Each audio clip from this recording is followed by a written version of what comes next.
Távozhat.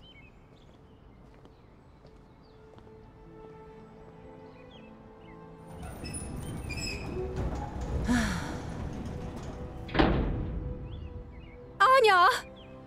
Szien! Anya! Kicsim! Anya! Édesem! Anya! Jól van. Itt vagyok, hadd nézzelek. Végre kiengedtek, szörnyű lehetett. Menjünk haza. Anya! Ugye nem kell visszamenned? Nem, szabad vagyok.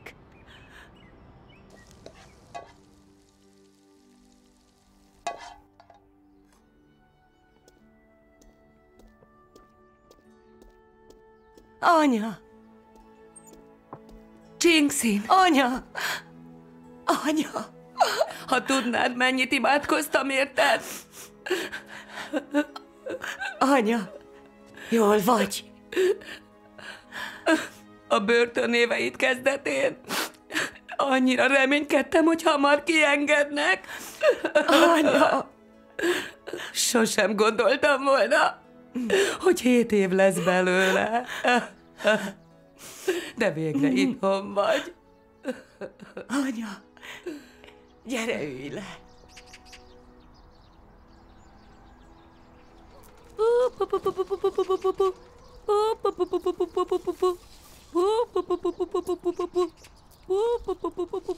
Dong nővér, Csenguang, hát eljöttél. látni akartalak. De jó, hogy újra itthon vagy. Csenguang, megérkeztél? Szia, nénikém, te is itthon vagy? Igen. Szia! Gyere be, szedek egy kis zöldséget a kertben. Rendben. Gyere, menjünk be. Jó. Ülj le. Beszélgessünk. Dong nővér, végre visszatértél. A testvérek megállás nélkül imádkoztak érted, amióta letartóztattak. Remélték, hogy idő előtt kiengednek. Hála az Úrnak. Az Úr gondoskodásának és védelmének köszönhető, hogy még életben vagyok. Hála Istennek. Nektek is nehéz dolgotok volt itthon, igaz? Mi a helyzet a gyülekezettel? Mesélj, jól vannak a testvérek?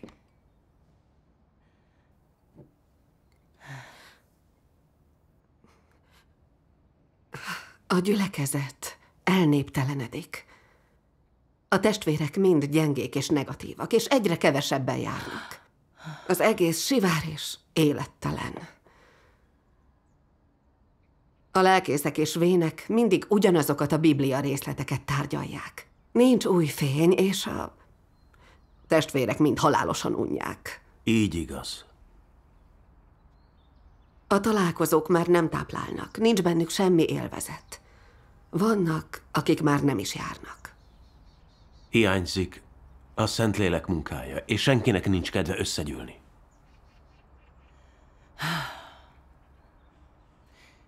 Mivel ennyire elnéptelenedett, találnunk kellene egy olyat, amelyben megvan a Szentlélek munkája, és keresnünk kellene Isten lábnyomát. Nem tarthatunk ki a végsőkig. Igazad van. Én már körbe is néztem, és találtam egy könyvet. Sokat nyertem az elolvasásával, felnyitotta a szememet. Szerintem minden szava igazság, és a Szentlélektől származik. Táplálékot nyertem belőle. Szeretném, ha ti is elolvasnátok. Csodálatos.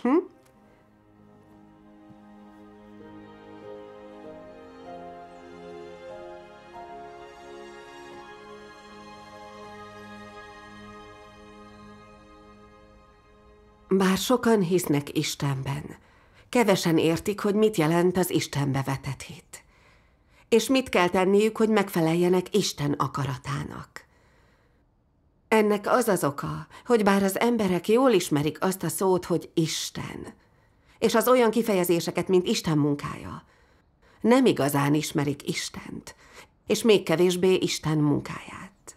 Nem csoda tehát, hogy mindazoknak, akik nem ismerik Istent, zavaros a róla alkotott hitük.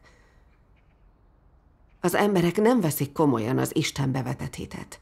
És ez csak is azért van, mert az Istenbe vetett hit túlságosan ismeretlen és idegen számukra.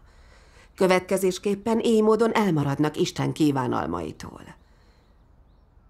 Más szóval, ha az emberek nem ismerik Istent, és nem ismerik a munkáját, akkor nem alkalmasak arra, hogy Isten használja őket, és még kevésbé képesek megfelelni akaratának. Az Istenbe vetett hit, abban való hit, hogy van Isten, ez a legegyszerűbb felfogás. Mi több, hinni abban, hogy van Isten, nem ugyanaz, mint valóban hinni Istenben. Inkább egyfajta egyszerű hit, erős vallási felhangokkal. Az Istenbe vetett igazi hit azt jelenti, hogy a hit alapján, hogy Isten minden dolog felett szuverenitást gyakorol. Az ember megtapasztalja a szavait és a munkáját. Megtisztítja romlott beállítottságát, eleget tesz Isten akaratának, és megismeri Istent. Csak ilyen utat lehet Istenbe vetett hitnek nevezni. Az emberek mégis gyakran együgyűnek és komolytalannak tekintik az Istenbe vetett hitet. Azok, akik ezt vallják, elveszítették, mit jelent Istenben hinni. És bár lehet, hogy a végsőkig hisznek, soha nem nyerik el Isten jóváhagyását, mert rossz úton járnak. Ma is vannak még olyan emberek, akik csak szavak szerint, és üres doktrínában hisznek Istenben. Nem tudják, hogy hiányzik belőlük az Istenben való hit lényege, és nem kaphatják meg Isten jóváhagyását. Mégis imádkoznak Istenhez azért, hogy elnyerhessék a biztonság és az elégséges kegyelem áldásait. Álljunk meg, csendesítsük el szívünket, és kérdezzük meg magunktól. Vajon az Istenben való hit valóban a legkönnyebb dolog a világon? Vajon nem jelentene mást, csupán sok kegyelmet kapni Istentől? Vajon az, aki hisz Istenben, de nem ismeri őt, vagy ellenáll neki, képes-e megfelelni akaratának? Hát, ez csodálatos. Világosan elmagyarázza, mit jelent hinni Istenben, új fénybe helyezi. Így van. Soha nem hallottunk még hasonlót. Akkor olvassunk tovább. Dong nővér, megkérhetlek? Persze. Innen. Tetteim száma több, mint a homokszemek a tengerparton, és az én bölcsességem felülmúlja Salamon összes fiának bölcsességét. Az emberek mégis csupán egy jelentéktelen orvosként, és az emberek ismeretlen tanítójaként gondolnak rám. Nagyon sokan csak azért hisznek bennem, hogy meggyógyíthassam őket. Oly sokan csak azért hisznek bennem, hogy hatalmammal kiűzhessem a tisztátalan szellemeket a testükből. És oly sokan csak azért hisznek bennem, hogy békét és örömöt kapjanak tőlem. Oly sokan csak azért hisznek bennem, hogy még több gazdagságot kérjenek tőlem. Oly sokan csak azért hisznek bennem, hogy az eljövendő világban békében, épségben és biztonságban éljenek. Oly sokan hisznek bennem azért, hogy elkerüljék a pokol kínjait, és megkapják a menny áldásait. Oly sokan hisznek bennem az átmeneti kényelemért, de az eljövendő világból nem törekszenek semmire. Amikor dühömet az emberre zúdítottam, és elragadtam minden örömét és békéjét, amivel egykor rendelkezett, az ember kételkedni kezdett. Amikor az embernek adtam a pokol kínjait, és megfosztottam a menny áldásaitól, szégyene haraggá változott. Amikor arra kért, hogy gyógyítsam meg, nem törődtem vele, és undort éreztem iránta. Az ember elhagyott, hogy gonosz orvosláshoz és varázsláshoz forduljon. Amikor megvontam mindazt, amit az ember igényelt tőlem, mindenki nyomtalanul eltűnt. Ezért mondom, hogy az ember azért hisz bennem, mert túl sok kegyelmet adok, és ezzel túlságosan is sok előnyhöz lehet jutni. A zsidók a kegyelmem miatt hittek bennem, és követtek engem, Bárhová is mentem.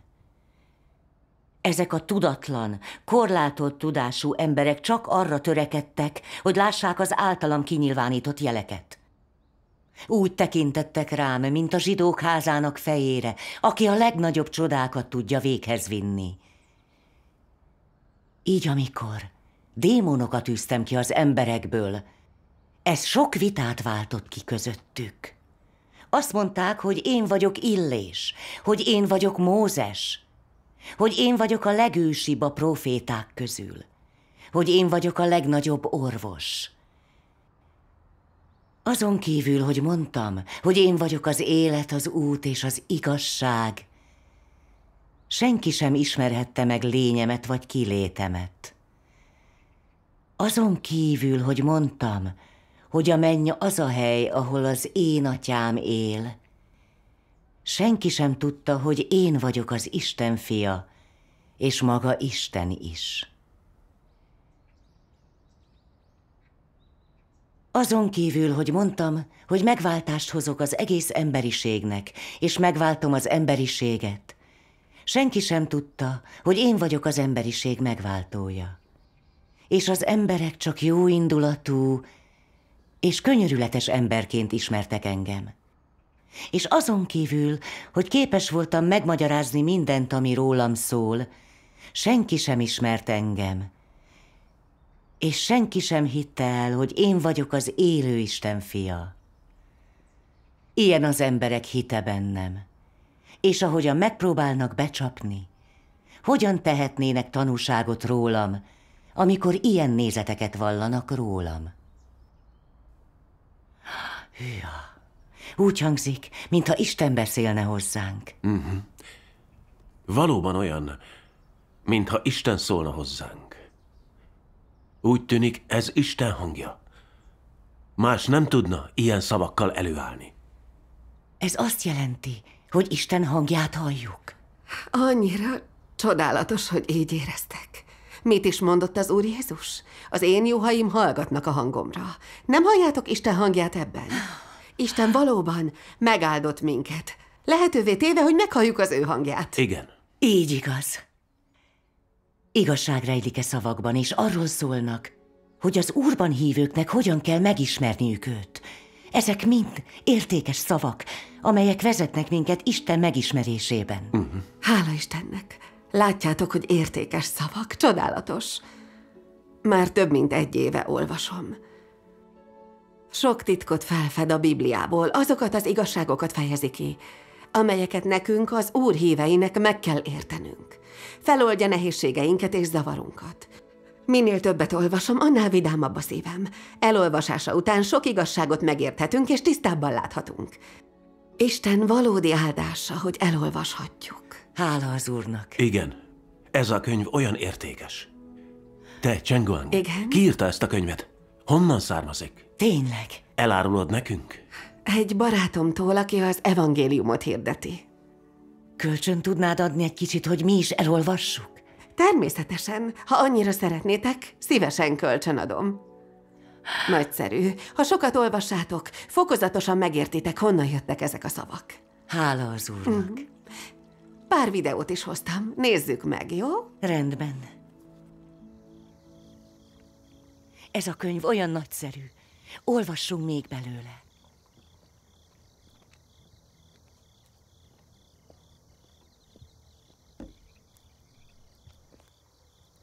Isten 6000 éves irányítási terve a végéhez közeledik, és országának kapuja már megnyílt mindazok előtt, akik az ő megjelenését keresik.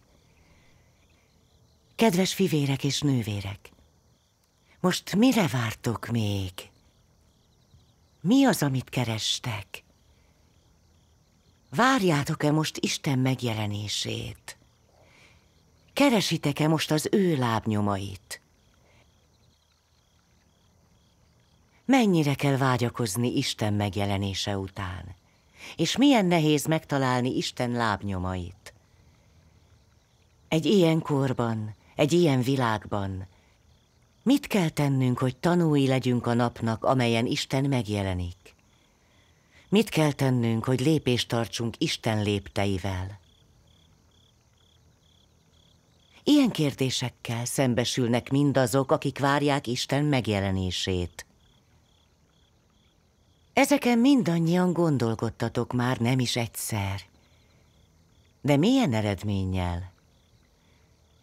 Vajon hol jelenik meg Isten?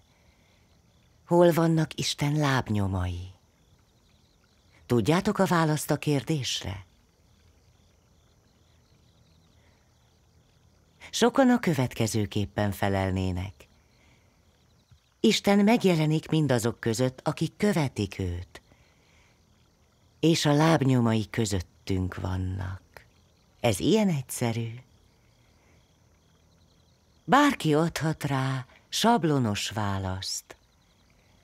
De vajon értitek-e, hogy mit is jelent Isten megjelenése, vagy az ő lábnyomai?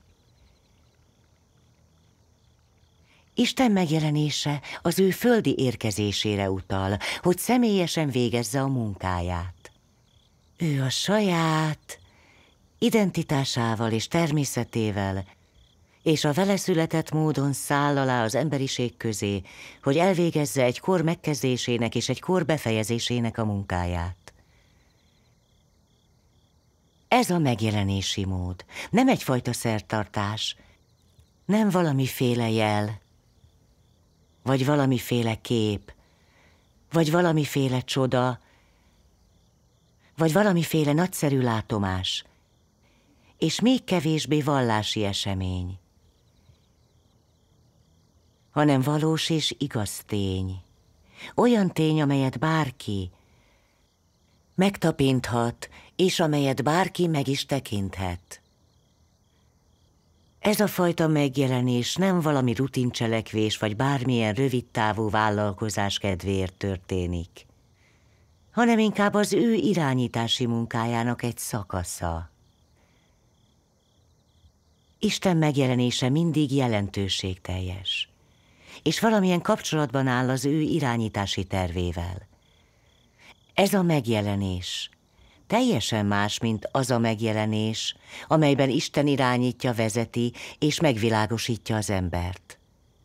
Isten minden megnyilatkozásával megvalósítja nagyszerű munkája egy szakaszát. Ez a munka teljesen különbözik minden más korszak munkájától. Ez az ember számára elképzelhetetlen, és ember ilyet még soha nem tapasztalt. Ez a munka egy új korszakot indít el, a régi korszakot pedig lezárja. Az emberiség üdvösségéért végzett munka új és tökéletesített formája. Mi több, ez a munka vezeti be az emberiséget az új korszakba. Ezt jelenti pontosan Isten megjelenése. Mély értelmű szavak. Hétköznapi ember nem mondhatna ilyet. Csodálatos szavak. Olvassunk tovább. Hé, apa, anya, nézzünk meg egy videót. Rendben. Mivel Isten lábnyomait keressük, kötelességünk Isten akaratát, Isten szavait, kijelentéseit keresnünk. Mert ahol Isten által mondott új szavak vannak, ott Isten hangja van. És ahol Isten lábnyomai vannak, ott vannak Isten tettei. Ahol Isten kifejeződése van, ott Isten megjelenik, és ahol Isten megjelenik, ott van az igazság, az út és az élet. Isten lábnyomait keresve figyelmen kívül hagytátok a szavakat. Isten az igazság, az út és az élet, és így sokan még akkor is, ha befogadják az igazságot, nem hiszik, hogy megtalálták Isten lábnyomait, még kevésbé ismerik el Isten megjelenését. Micsoda súlyos tévedés! Isten megjelenése nem egyeztethető össze az ember elképzeléseivel, még kevésbé jelenhet meg Isten az ember parancsára. Isten a saját döntései és az ő saját tervei alapján végzi a munkáját. Továbbá neki megvannak a saját céljai és az ő saját módszerei. Bármilyen munkát is végez ő, nincs szüksége arra, hogy megbeszélje azt az emberrel, vagy tanácsot kérjen tőle, még kevésbé arra, hogy minden egyes embert értesítsen az ő munkájáról. Ez Isten természete, amelyet egyébként mindenkinek fel kell ismernie. Ha szeretnétek Isten megjelenésének tanúi lenni, Isten nyomdokait követni, akkor először is el kell távolodnotok a saját elképzeléseitektől. Nem szabad követelned, hogy Isten ezt vagy azt tegye, még kevésbé szabad őt a saját korlátait közé helyezned, és a saját felfogásodra korlátoznod. Ehelyett az kell őszintén foglalkoztasson, hogy miként kellene keresnetek Isten lábnyomait, hogyan kellene fogadnotok Isten megjelenését, és hogyan kellene alávetnetek magatokat Isten új munkájának.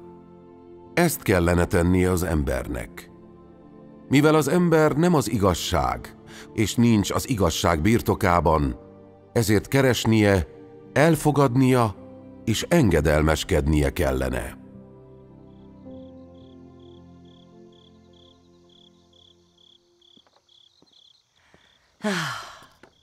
Jó megfogalmazás. Világosan leírja, hogyan kutassuk Isten megjelenését. Ezek a szavak a Szentlélek kinyilatkoztatásából fakadnak, nem ember szavai. Régebben vártuk az Úr eljövetelét, de csak annyit tettünk, hogy felnéztünk a lelkészekre, elmulasztva a Szentlélek kijelentéseinek kutatását. Ostobák és tudatlanok voltunk. Igazad van.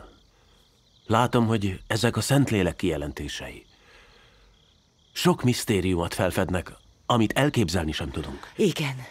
Ez a könyv tényleg kincset ér. Szien, kicsim, olvasd tovább.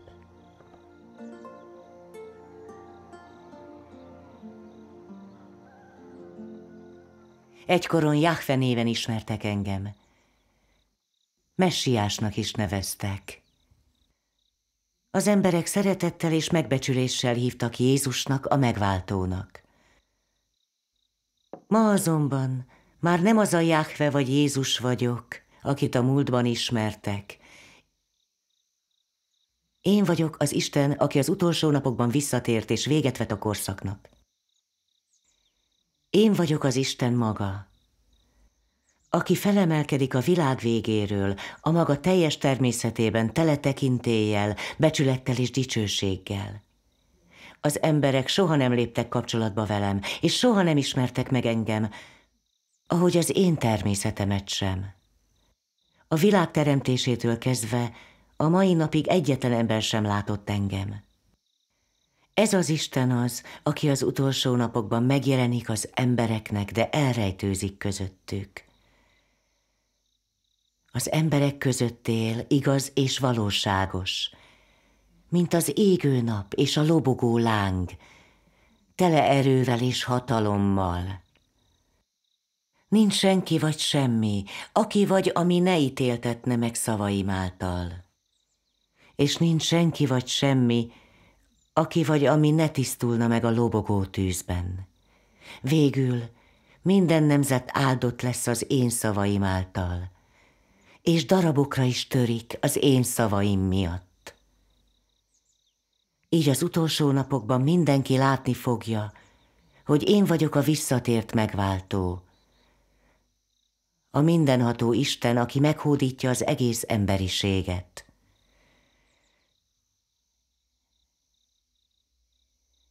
És mindenki látni fogja, hogy egykor én voltam a vétek áldozat az emberekért. De az utolsó napokban én válok a naplángjává is, amely mindent elhamvaszt. Valamint az igazságosság napja, amely mindent feltár. Ez az én munkám az utolsó napokban.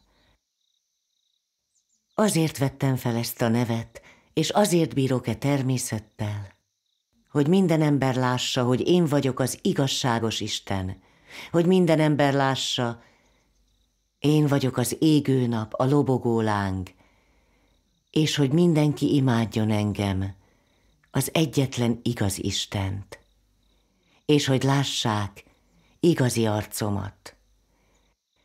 Nem csak az izraeliták istene vagyok, és nem csak a megváltó, hanem én minden teremtmény istene vagyok az égen, a földön és a tengereken.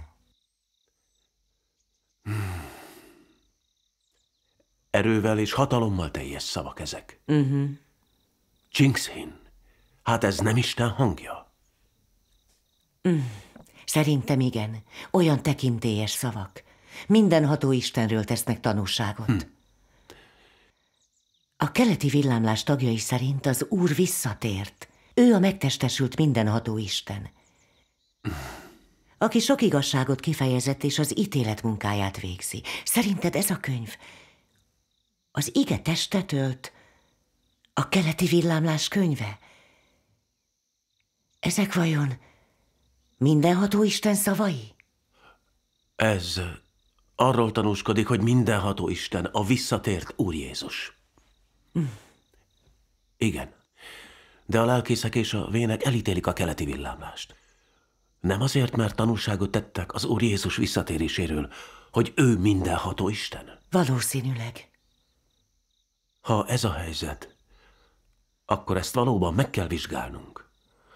Valóban mindenható Isten a visszatért Úr Jézus. Ő az Úr Jézus megjelenése. Igazad van. A lelkészek és a vének minden bizonnyal emiatt ítélik el a keleti villámlást. Tényleg meg kell vizsgálnunk. Igen. Lássuk, hogy valóban Isten fejezte ki e könyv szavait, hogy ez tényleg az ő hangja-e. Amiket eddig olvastunk, csodálatosak. Szerintem ez mind az igazság. Igen. Ám bár, a Biblia szerint, amikor az Úr Jézus visszatér, felhőn száll alá. A keleti villámlás azt mondja, a megtestesült Isten megjelent és munkálkodik. Ezt még nem egészen értjük.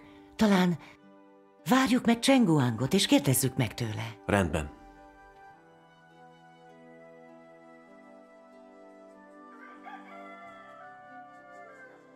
Hála Istennek.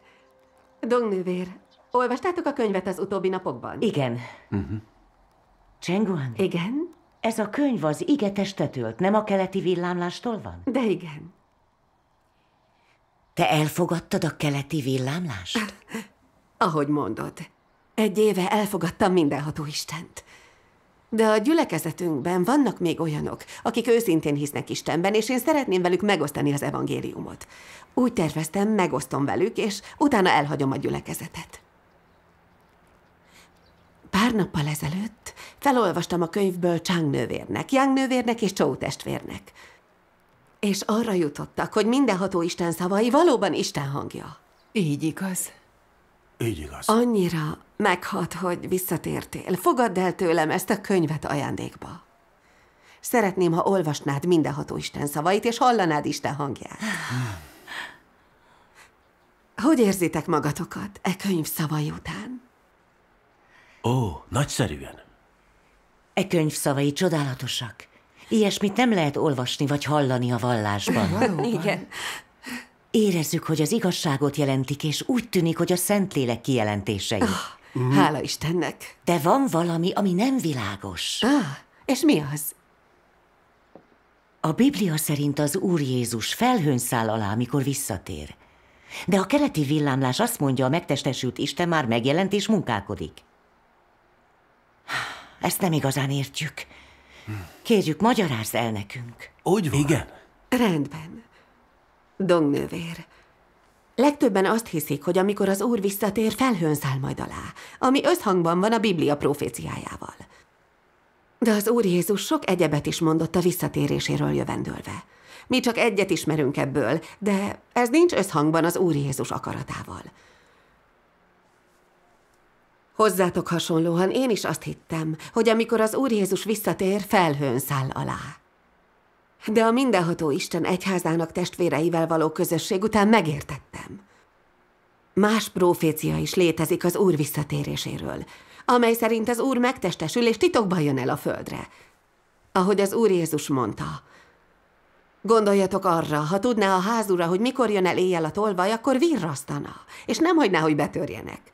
Ezért legyetek ti is készen, mert abban az órában jön el az emberfia, amelyikben nem is gondoljátok. Itt van ez is. Éjfélkor pedig kiáltás hangzott. Íme jön a vőlegény, menjetek ki eléje. Íme az ajtó előtt állok és zörgetek. Ha valaki meghallja a hangomat és kinyitja az ajtót, bemegyek ahhoz. És vele vacsorálok, ő pedig én velem. Ámen. Az, hogy tolvajként jön, azt jelenti, csendben jön, hogy kincseket raboljon, és nem fogja mindenki tudni vagy meglátni. Csak az okos szüzek, akik figyelnek Isten hangjára és ajtót nyitnak, lesznek képesek fogadni az Urat, felemelkedni Isten trónja elé és részt venni a bárány vacsoráján. Az Úr Jézus a következő proféciával is szolgált a visszatéréséről. Mert ahogy a villám az égbolt egyik részéből kivillan, míg a másikat megvilágítja, úgy tesz majd az emberfia is, ha eljön az ő ideje. Előbb azonban még sokat kell szenvednie, és megvettetnie ettől a nemzedéktől. Az emberfia a megtestesült Istenre utal. Mint az Úr Jézus, ez is Isten húsvértestben. Kívülről úgy nézett ki, mint egy hétköznapi ember. Tehát egyesek csak akkor jöttek rá, hogy ő Krisztus, miután az Úr Jézus szólt, és a munkáját végezte. Igen, tényleg. Ha eljövetele, az ő feltámadt szellemi teste lenne, amely felhőn száll alá, akkor mindenki látná őt, és a földre borulnának félelmükben. Akkor vajon ki merné visszautasítani az Urat? Így igaz. Vajon ki? Igen, így igaz. Tehát az Úr Jézus azt mondta, előbb azonban még sokat kell szenvednie és megvettetnie ettől a nemzedéktől. Hogy teljesülhetne be? Igen. Csak az emberfiaként megtestesült Isten szenved el sok megpróbáltatást, és őt utasítja el ez a nemzedék. Pont, mint amikor az Úr Jézus megjelent és munkálkodott. A főpapok, írástudók és farizeusok nem ismerték el, hogy ő a megtestesült Isten. Ellenálltak neki, és elítélték őt, sőt, még keresztre is feszítették. Ezzel mindannyian tisztában vagyunk. Igen. Így van. Az Úrnak ez a proféciája olyan világos. Amikor az Úr visszatér, emberfiaként száll alá, sok megpróbáltatást szenved el, és ez a nemzedék elutasítja. Vajon ez nem a megtestesült Istenre utal? De bizony. Sokszor olvastuk ezt a proféciát az Úr Jézustól. De nem ebben a megvilágításban láttuk. Igen, igen. Az Úr minden proféciája rejtély, és az emberek nem igazán látnak bele. Mindenható Isten munkája nélkül soha nem lennénk képesek megérteni az Úr Jézus proféciáit. Igen. Olvastam már a Biblia részleteket, amiket Cheng Guan megosztott a közösségben, de akkor miért tűnik újnak? Igen. A mai közösség után a szívem hirtelen felébredt és felderült. Az Úr Jézus proféciái nem valósultak meg? De igen. Az Úr visszatérése az, hogy megtestesült és megjelenik. Igen. Nővérem, annyira igazad van. Az Úr Jézus visszatért, és ő a megtestesült mindenható Isten. Ez a könyv az ige testet ölt, az, amit mindenható Isten kifejezett. Ez a keleti villámlás hitvallása, és a királyság korának Bibliája. Hát ez csodálatos. Ha olvassátok a könyv szavait, érezni fogjátok, hogy ez az igazság és Isten hangja, és ez így van. Különböző felekezetekhez tartozó jó juhok hallották, hogy mindenható Isten szavai az igazság, Isten hangja. És végül mindenható Isten felé fordultak. Csodálatos. Igen, az. Mindenható Isten ítélő munkájának célja, hogy teljesen megtisztítsa és megmentse az emberiséget, és utána egy gyönyörű rendeltetési helyre, Krisztus királyságába vezesse őket. Hála Istennek. Akik elfogadják mindenható Isten utolsó napokbeli munkáját, okos szüzek, és felemeltetnek a katasztrófák előtt. Ezek az emberek reménykedhetnek, hogy Isten tökéletesíti őket, és királysága népének tagjai lesznek. Hála Istennek. Miután Isten létrehozta a győztesek csoportját, szabadjára engedi a katasztrófát, és elkezdi a jutalmazó büntető munkáját. A katasztrófa után felhőn száll alá, és nyilvánosan megjelenik minden nép előtt. Ekkor a jelenések könyvének proféciájából: íme eljön a felhőkön, és meglátja minden szem, azok is, akik átszegezték. És siratja őt a föld minden nemzetsége. Ezek a szavak mind beteljesülnek. Szóval így fog valóra válni. Ha azok, akik csak arra várnak, hogy az Úr felhőn alászáll, nem fogadják el mindenható Isten munkáját, hanem ellenállnak és elítélik őt, akkor sírva és fogcsikorgatva katasztrófába sodródnak. Pont ahogy mindenható Isten mondja. Amikor saját szemetekkel látjátok Jézust leereszkedni a mennyből egy fehér felhőn, az lesz az igazság napjának nyilvános megjelenése. Lehet, hogy az nagy izgalom időszaka lesz számodra, de azt is tudnod kell, hogy amikor tanulja leszel Jézus mennyből való leereszkedésének, egyben az az idő is, amikor leszállsz a pokolba, hogy megbüntessenek. Ez lesz az az idő, amikor Isten irányítási terve véget ér, és amikor Isten megjutalmazza a jókat, és megbünteti a gonoszokat. Mert Isten ítélete véget ér, mielőtt az ember jeleket látna, amikor nincsen más, csak az igazság kifejezése. Akik jelek keresése nélkül elfogadják az igazságot, és akik megtisztultak, visszatérnek Isten trónja elé, és belépnek a Teremtő ölelésébe. Csak azok kapnak örökbüntetést, akik kitartanak abban a hitben, hogy az a Jézus, aki nem fehér felhőn érkezik, az nem lehet más, csak is hamis Krisztus. Mert ők csak abban a Jézusban hisznek, aki jeleket mutat. De nem ismerik el azt a Jézust, aki szigorú ítéletet hirdet, és az igaz utat és életet adja. És így csak az lehet, hogy Jézus akkor foglalkozik velük, amikor nyíltan visszatér egy fehér felhőn. Most már értem. Az Úr visszatérésének proféciája így teljesül be. Korábban vakon hittük, amit a lelkészek mondtak, és csak az Úr felhőn való alászállását fogadtuk el. Igen. Csak bámultuk a felhőket az égen, és ostobán vártunk, azt remélve, hogy így beléphetünk a mennyek országába.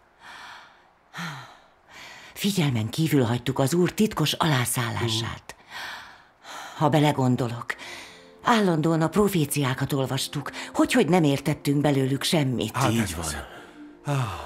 A lelkészek és vének sosem magyarázták el világosan a Bibliát. Csak hagyták, hogy a betűihez ragaszkodjunk. Ez félrevezetett minket. Ezzel mindenki egyet. Tényleg félrevezetett. Igen. Ha nem adtad volna ide ezt a könyvet, nem szalasztottuk volna el, hogy fogadjuk az Úr érkezését. Hála Istennek! Majdnem balga szüzekké váltunk, akiket az Úr elhagy és kirekeszt. Igen. Ó, milyen ijesztő. Igen. Az Úr valóban kegyes volt hozzánk, és nem hagyott el minket. Igen. De tényleg, hogy lehettünk ilyen szerencsések? Olyan szerencsések vagyunk. Igen? Jó, hogy ide adtad ezt a könyvet. Hála az Úrnak. Hála Istennek! Ez csak az Úr akarata lehet. Minden bizonnyal. Olvastuk a könyvet, meghallottuk az Úr hangját, és fogadtuk őt. Igen. Annyira szeret minket. Igen. Hála az Úrnak. Hála Istennek! Mindenki áldott, aki képes meghallani Isten hangját. Igen. Ígyunk egy kis teát. Jó. Minél többet beszélünk erről, annál vidámabb a szívem. Több ilyen kéne. Igen. Hé, Csenguang, 1 éve fogadtad el mindenható Istent, így bizonyára többet értesz az igazságból. Elmondanád nekünk, hogyan állapítottad meg, hogy mindenható Isten valóban a visszatért Úr Jézus? Igen. Mondd el nekünk. Áruld el. Rendben. Miután kezdett elnéptelenedni a gyülekezet, nem leltem benne semmi örömöt. Folyton az Úrhoz imádkoztam. Azzal kapcsolatban, ami zajlott. És hogy miért hiányozhat a Szentlélek munkája. Amikor már nem bírtam tovább, elmentem egy barátomhoz, aki tanúságot tett mindenható Isten munkájáról, és ideadta az ige testet ölt egy példányát. Benne mindenható Isten szavaival. Amikor e szavakat olvastam, ráébredtem, hogy ez mind az igazság és Isten hangja. Istenen kívül ki tudja kifejezni az igazságot? Rajta kívül senki sem. Így igaz. Így igaz. Mindenható Isten kifejezte az igazságokat, hogy megtisztítson minket. Feltárta az emberiség megmentésének misztériumait. És nagyon világosan kifejezte Isten 3 munkaszakaszának célját. A Biblia belső történetét. Azt, hogy a sátán miként rontja meg, és Isten hogyan menti meg az emberiséget. minden embertípus kimenetelét és végső rendeltetési helyét, hogy miként lehet bejutni Isten királyságába. Mindezek világosan kifejezésre jutottak. Szavainak olvasása során sok igazságot megértettem, amiket a Bibliából nem. Ez feloldotta elképzeléseimet Istenről. És azt is megértettem, hogy melyik utat kell választanom az Isten hitemben. Táplálékhoz jutottam az életemben, nincs már sötétség a lelkemben, és visszakaptam a Szentlélek munkáját. Olyan boldog vagyok. Végre rátaláltam az élő víz forrására. Hála Istennek! Eszembe jutottak az Úr Jézus szavai. Még sok mindent kellene mondanom nektek, de most nem tudjátok elviselni. Amikor azonban eljön ő, az igazság lelke, elvezet titeket a teljes igazságra. Mert nem önmagától szól, hanem azokat mondja, amiket hall, és az eljövendő dolgokat is kijelenti. Ámen. Mindenható Isten szavai betöltötték az Úr Jézus proféciáit, és ezért vagyok benne biztos, hogy ő visszatért, hogy ő a megtestesült mindenható Isten, és ezért fogadtam el. Hála Istennek. Dongnövér, Liu testvér, amikor még többet olvastok mindenható Isten szavaiból, ti is bizonyságot szereztek arról, hogy az Úr Jézus, akire évek óta vágytunk, visszatért. Hála az Úrnak. Akkor még többet kell olvasnunk a szavaiból. Igen. Akkor mit szólnátok hozzá, ha megnéznénk egy videót Isten szavainak a felolvasásáról? Jó.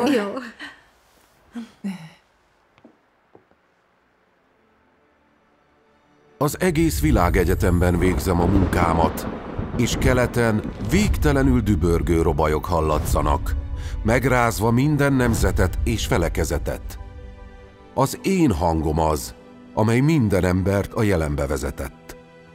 Minden embert meghódítok a hangom által, hogy belezuhanjon ebbe az áramlatba, és megadja magát nekem, mert már régen visszavettem dicsőségemet az egész földről, és újból kibocsátottam azt keleten. Ki ne vágyna arra, hogy láthassa dicsőségemet? Ki ne várná türelmetlenül visszatérésemet? Ki ne szomjazna újbóli megjelenésemre? Ki ne sóvárogna szeretetre méltóságom után? Ki ne jönne a fényre? Ki ne tekintené meg Kánaán gazdagságát? Ki ne vágyakozna a megváltó visszatérésére? Ki ne imádná őt, aki nagy hatalommal bír? Ámen. A szavam elterjed majd az egész földön. Szembenézek majd választott népemmel, és több szót szólok majd nekik, mint egy hatalmas mennydörgés, amely megrázza a hegyeket és a folyókat. Az egész világegyetemnek és az emberiségnek mondom majd a szavaimat. Ezért a számban lévő szavak az emberek kincsévé váltak, és minden ember dédelgeti szavaimat. A villámok kelettől egészen nyugatig villámlanak. Szavaim olyanok, hogy az ember nem szívesen mond le róluk, ugyanakkor kifürkészhetetlennek találja őket, és annál inkább örvendezik nekik. Mint egy újszülött csecsemő, minden ember örül és boldog, ünnepli az én eljövetelemet. Hangom által minden embert magam elé hozok. Ámen. Hála Istennek. Csodásak a szavai. Igen. Ezentúl nyilvánosan belépek az emberi fajba, hogy eljöjjenek engem imádni. Az általam sugárzott dicsőséggel és a számban lévő szavakkal elérem, hogy minden ember elém járuljon, és lássa, hogy a villámok keletről villámlanak, és hogy én is leszálltam a keleti olajfák hegyére. Látni fogják, hogy már régóta a földön vagyok, de már nem a zsidók fiaként, hanem a kelet villámaként. Mert én már régen feltámadtam, és eltávoztam az emberek közül, majd dicsőséggel újra megjelentem közöttük. Én vagyok az, akit megannyi korszakkal ezelőtt imádtak, és én vagyok az izraeliták által számtalan korszakkal ezelőtt elhagyott csecsemő is. Mi több, én vagyok a jelenkor dicsőséggel teljes mindenható Istene. Ámen. Hála Istennek.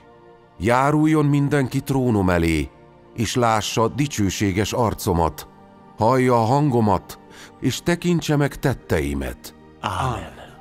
Ez az én akaratom teljessége. Ez a tervem vége és csúcspontja, valamint irányításom célja, hogy minden nemzet imádjon engem, minden nyelv ismerjen el engem, minden ember vesse belém hitét, és minden nép engedelmeskedjék nekem. Ámen. Hála Hála Istennek. Látjátok? Hát nem ez Isten megjelenése. De igen, Csak Isten lelke tehet tanúságot az ő megjelenése mellett. hála Istennek. Csak a Szentlélek képes beszélni és tanúságot tenni. Csak ez valóságos. Igen. Mert megjövendölte a Biblia. Viszont azt a napot vagy azt az órát senki nem tudja. Sem az angyalok az égben, sem a fiú, hanem csak az Atya. Ámen. Ilyen bizonyságtétellel a Szentlélektől, és hallva a lélek szavait, nem láttuk még az Úr megjelenését? Igen. Teljesen igazad van. Mindenható Isten minden igazságot kifejezett. És az ő szavai a fény, amely megvilágítja a sötétségben lévő emberiséget. A különféle kínai felekezetek jó juhai. Mivel látták, hogy mindenható Isten szavai az igazság és Isten hangja, mindenható Isten felé fordultak. Az ige testetöltben kifejezett szavak már egy ideje elérhetők az interneten, és az egész emberiségnek bizonyságot tesznek. Fent van a neten. Igen. A Nagyszerű. királyság evangéliumának terjesztése közben, bár a mindenható Isten egyháza üldöztetést szenved a KKP-től, az antikrisztusi erők pedig ellenállnak neki és elítélik. A sátán semmilyen ereje nem tudja megállítani az evangélium terjesztését. Ámen. Ez Isten szavainak hatalma és ereje. Ámen. Hála Istennek. Hála Istennek. Hála Isten. Hála Istennek. Mindenható Isten munkája beteljesítette a proféciát. Mert ahogy a villámlás keletről támad és ellátszik nyugatig, úgy lesz az emberfiának eljövetele is. A villámlás egy hatalmas fény, és Isten szavaira vonatkozik. A keletről támad azt jelenti, hogy Kínából jön. És az ellátszik nyugatig úgy értendő, hogy eléri a nyugatot. Az emberfiának eljövetele arra utal, hogy Isten húsvértesté lesz, és Kínában munkálkodik. És végül a munka kiterjed nyugatra is. Tehát ezek a szavak végre beteljesültek. Hála Istennek. Soha nem gondoltam volna. Én sem. Igen. Csak most értettem meg, hogy az Úrnak ezen szavai így teljesülnek be. Igen. Igen, én is. Álmomban sem gondoltam volna, hogy az Úr Jézus újbóli eljövetele ilyen megjelenés és munka lesz. Nem csoda, hogy azt mondta, az én juhaim hallgatnak a hangomra. Mi hallgatunk Isten hangjára, és ezért látjuk a megjelenését és a munkáját. Igen. Hála Istennek. Az Úr ekképpen való megjelenése és munkálkodása nagyon bölcs dolog. Valóban bölcs dolog. Az Úr Jézus, e szavai jutnak eszembe. Kérjetek, és adatik nektek. Keressetek, és találtok. Zörgessetek, és megnyittatik. Ámen. Boldogok, akik szomjaznak az igazságra, mert ők megelégítettek. Ámen. Az Úr szavai valóságosak. Így imádkoztunk. Ó, Uram, hol fogsz megjelenni? És most az Úr embereket küldött, hogy terjesszék az evangéliumot. Hála az Igen. Úrnak. Valóban kegyes volt hozzánk. Igen. Isten nem hagyott el minket. Nem bizony. hagyott el. Isten hűséges. Hála Istennek. Ez tényleg Isten nyája, aki hallja az ő hangját. Így van. Mindenható Isten kijelentéseiből teljesen biztosak lehetünk benne, hogy az Úr Jézus már visszatért. Hogy ő mindenható Isten. Végre fogadtuk az Úr Jézus visszatérését. Hála mindenható Istennek. Hála Istennek. Meghallgassuk Isten szavainak egy dalát? Igen. Igen.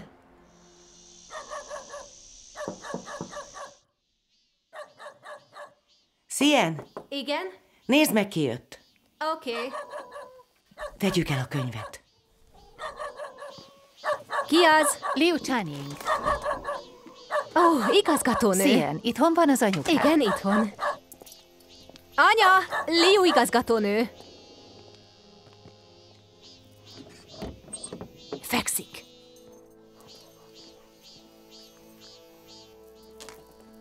Liu igazgatónő. Hát itthon vagy. Csingszin, Chen rendőrfőnök és Li rendőrtiszt. Ó, Kérem, uraim, foglaljanak helyet.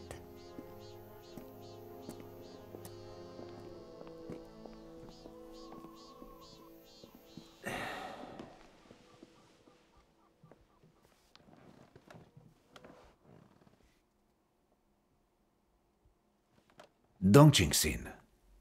Egy pár napja már itthon van. Járt összejövetelen? Volt valaki önöknél evangéliumot terjeszteni? Most, hogy kiszabadult, még mindig hisz Istenben? Levonta a tanulságot? Vagy csak leülte a büntetését, és nem tanult belőle? Hogyha itthon maradna, ahogy kell, akkor nem kerülne vissza a börtönbe, ugye?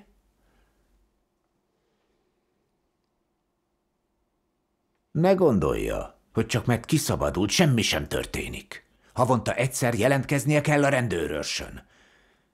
És be kell számolnia. Hogy mit csinált? Járt-e összejövetelen? Hogy elmente terjeszteni az evangéliumot? Kivel került kapcsolatba? És ha megtudja, hogy valaki az evangéliumot terjeszti, főleg a keleti villámlástól, akkor azt jelentenie kell. Figyelmeztetem, hogyha újra részt vesz összejövetelen, vagy hirdeti az evangéliumot, és elkapjuk, már nem ússza meg pár évvel. Akkor lecsukjuk egész életére. Megértette?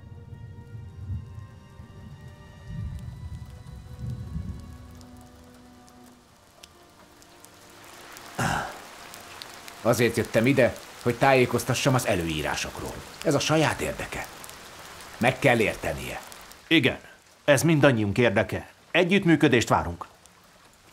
Milyen törvényt sértünk azzal, hogy hiszünk az Úrban? 7 évre igazságtalanul bebörtönözték az anyámat. És most, hogy kiszabadult, ide jönnek zaklatni és faggatni? Ezzel megfosztják a szabadságától. Miért nem hagyják élni az embert? Ilyen. Nagyi. Rendőrfőnök úr, aki hisz Istenben, nem sért törvényt, nem követtünk el bűnt, nem foglalkozunk politikával. Akkor miért üldöznek így minket? Miért nem jár nekünk vallásszabadság? Tényleg nem értem. Istenbe vetett hitünkkel a helyes úton járunk. Miért nem engedélyezik? Kiszabadultam a börtönből, de továbbra sem hagynak békén. Mi nem gyűlöljük magukat. Maguk miért gyűlölnek minket, akik hiszünk Istenben? Kérem. Jó. A rendőrfőnök csak jót akar, fátylat a múltra. Rendőrfőnök úr, kérem, folytassa. Elárulom. Nem akarjuk magukat letartóztatni. Vagy ellenőrizni. Ez a KKP politikája. Nincs más választásunk. Megértem, hogy akik hisznek Istenben, nem követnek el bűnt. De szembe mentek a kormány politikájával. És a vezetők gyűlölik az Isten hívőket. Ha jön a parancs, hogy magukat tartóztassuk le, mi más tehetnénk? Ne hibáztassanak minket, nincs értelme. Van egy mondás. Okos enged, szamár szenved. Hallgassanak rám. Csak engedelmesen kövessék a párt irányvonalát, és ne higgyenek többé Istenben. Ha rendesen élik az életüket, nem kell félniük. A kormány biztosan nem fogja üldözni magukat. Világos?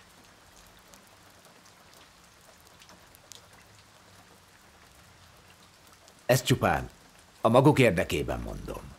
Azt tanácsolom, vigyázzanak magukra, jó?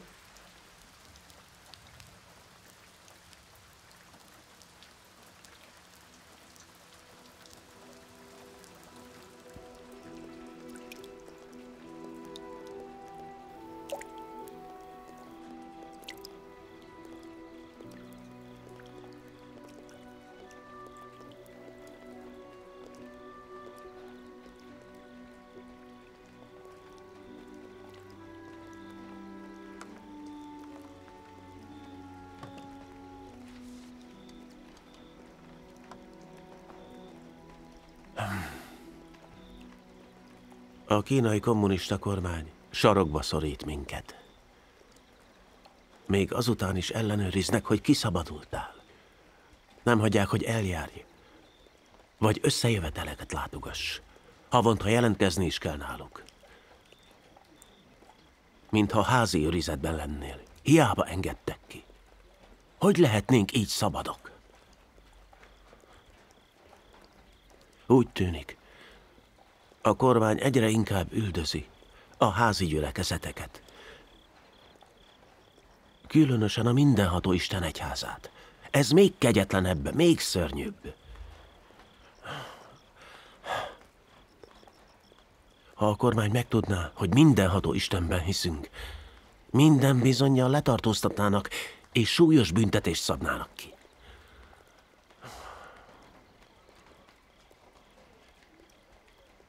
Napok óta egyre az jár a fejemben, hogy már elfogadtuk a keleti villámlást, és a kormány előbb-utóbb rájön. Ha ismét letartóztatnának, az életem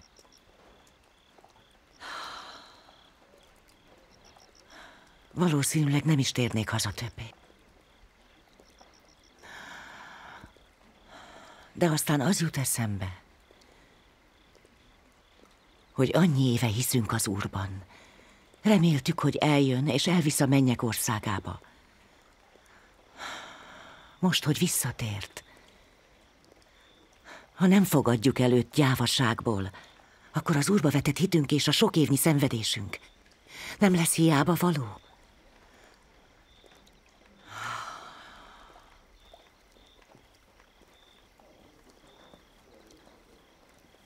Csingszin, anya, ülj le. Még ha a keleti villámlás is az igaz út, nem fogadhatjuk el. Ha újra letartóztatnak, én azt nem élném túl. Tudod, hogy vészeltem át azt a 7 évet, amíg börtönben voltál? Minden egyes nap aggódtam. Nagyon féltem, hogy történik valami szerencsétlenség, és nem kerülsz ki élve. Minden könnyemet elsírtam. Anya!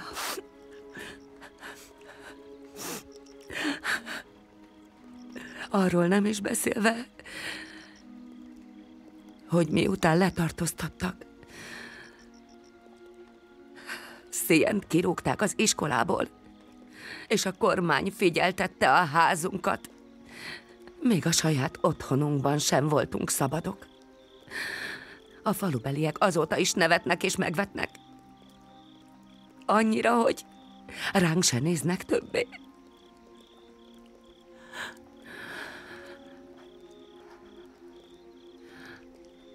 Szinte még alig kaptunk vissza erre, te. A keleti villámlásban akarsz hinni? Biztos, hogy újra letartóztatnak és börtönbe vetnek. És senki sem tudja megmondani, hogy élve kerülsz-e ki. Te vagy az egyetlen lányom. Ki más gondoskodna rólam öregkoromban? Anya! Mama!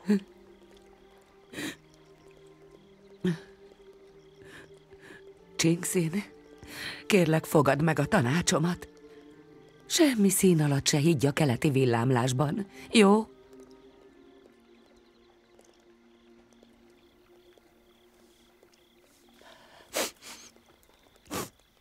Anya, az elmúlt 7 évben te is, meg én is sokat szenvedtünk.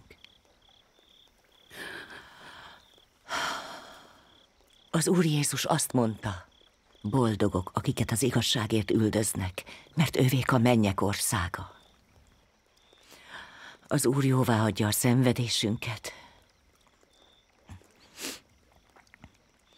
és a börtönéveket mindig megvédett engem. Hát nem éppen is egészségesen szabadultam ki. Ez alatt az idő alatt kutattunk és vizsgálódtunk, és rájöttünk, hogy a keleti villámlás az Úr Jézus megjelenése. Nem azért hittünk egész életünkben az Úrban, hogy fogadjuk a visszatérését?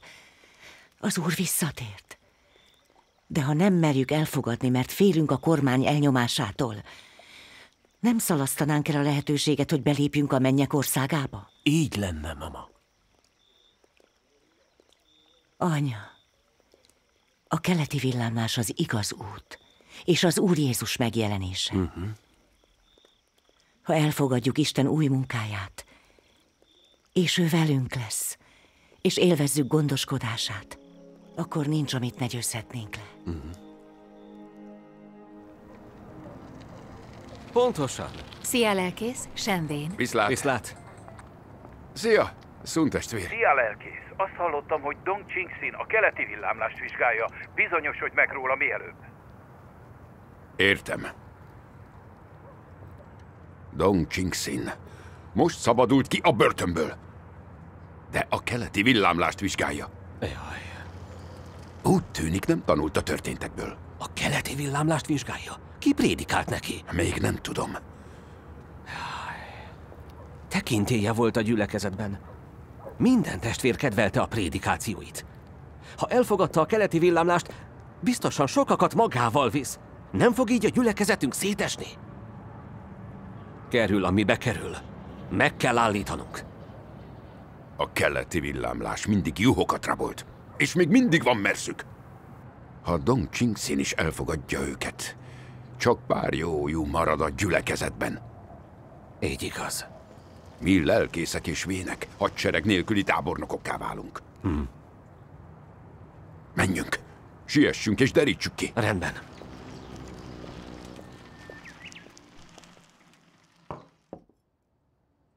Dong nővér, nem teszek szemrehányást. 7 évet töltöttél börtönben. Az Úrért. Oly sok kínzást elviseltél, de mégsem árultad el az Urat. Ez nagyszerű bizonyságtétel. Bizony. De ezt soha nem gondoltam volna. Nemrég szabadultál a börtönből. Miért nem vitattad meg velünk a keleti villámlásba vetett hited? Az Úr visszatérése szempontjából sorsdöntő időket élünk, és sok hamis Krisztus bukkan fel. Igen. Semmi szín alatt nem szabad a rossz útra térned. Igen. Különben, amikor eljön az Úr és elutasít, akkor a sok évnyi szenvedésed hiába való volt. Így igaz, Dong testvér. Szia, lelkésszel azt gondoljuk, hogy nagy kár, hogy elfogadtad a keleti villámlást. A gyülekezet elnéptelenedett, és hiányzik belőle a Szent Lélek munkája. Nyugodtan keres másik gyülekezetet, amelyben megvan, de nem hihetsz a keleti villámlásban. Így van. A vallási világ legtöbb lelkésze és vénje ellenzi és elítéli a keleti villámlást. Úgy bizony. Hogy lehetne ez az igaz út? Gondolj csak bele! Ha a keleti villámlás lenne az igaz út, nem fogadhatnánk el? Erről van szó. Minden lelkész és vén jól ismeri a Bibliát, és sok éve szolgálja az Urat. Sokkal többet értenek, mint mi, meg tudják ítélni. Bármi, amit elítélnek, nem lehet az igaz út. El kell hinnünk, amit mondanak, és mindig meg kell védenünk az Úr nevét, és ragaszkodnunk kell az útjához. Nem hihetünk a keleti villámlásban. Szia, lelkész, Shenvén. Azt mondjátok, hogy semmi nem lehet az igaz út, amit ők elítélnek. De tényleg ez az igazság?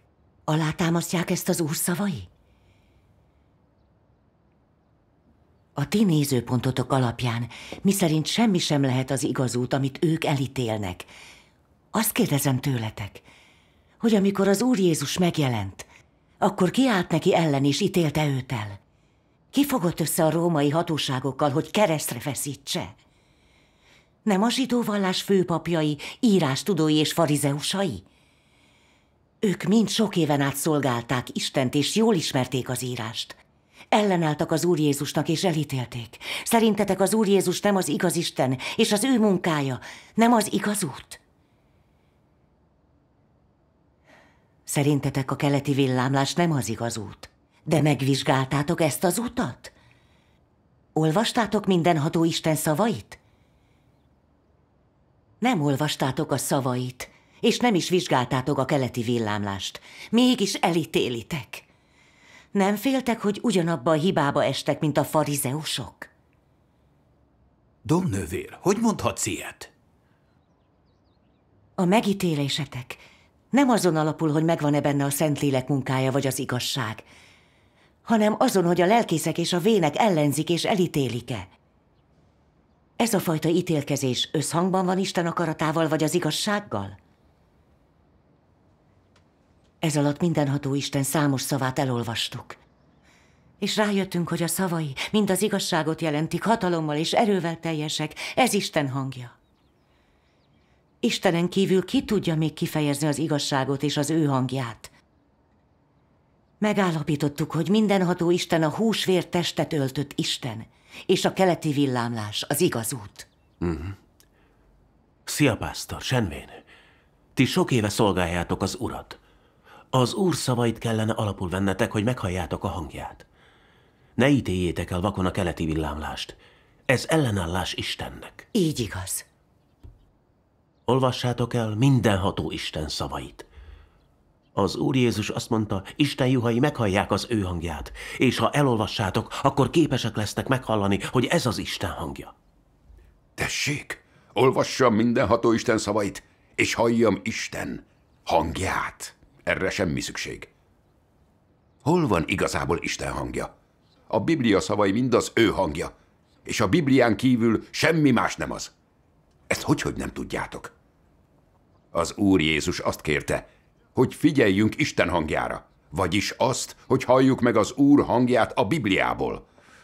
Ha nem a Bibliából igyekeztek meghallani a hangját, az Úr nem fogadja el. Ámen. Ámen. Miért nem értitek? Miért nem fogjátok fel? Sziának igaza van. Isten minden szava benne van a Bibliában. Hogy lehetnének olyan szavai, amelyek kívül esnek rajta? Ámen. Ti a Biblián kívül keresitek Isten hangját. Ez nem eltávolodás a Bibliától és az Úr útjától? Dehogy nem. Az Úrba vetett hitünkben mindig a Biblia mellett kell kitartanunk. És az ettől való eltérés eretnekség. Ezzel tisztában kell lennetek.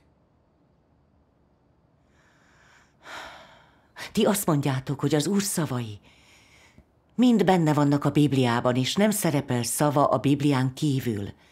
Ez összhangban áll a tényekkel? Mondott olyat az Úr, hogy minden szava benne van a Bibliában? Mondott olyat, hogy a Bibliától való eltérés eretnekség? Mondott olyat, hogy a Biblia minden szava az ő hangja? Lelkészként és vénként tudnotok kellene, hogy az Úr Jézus 3,5 éven át munkálkodott, prédikált, tehát sok mindent mondott.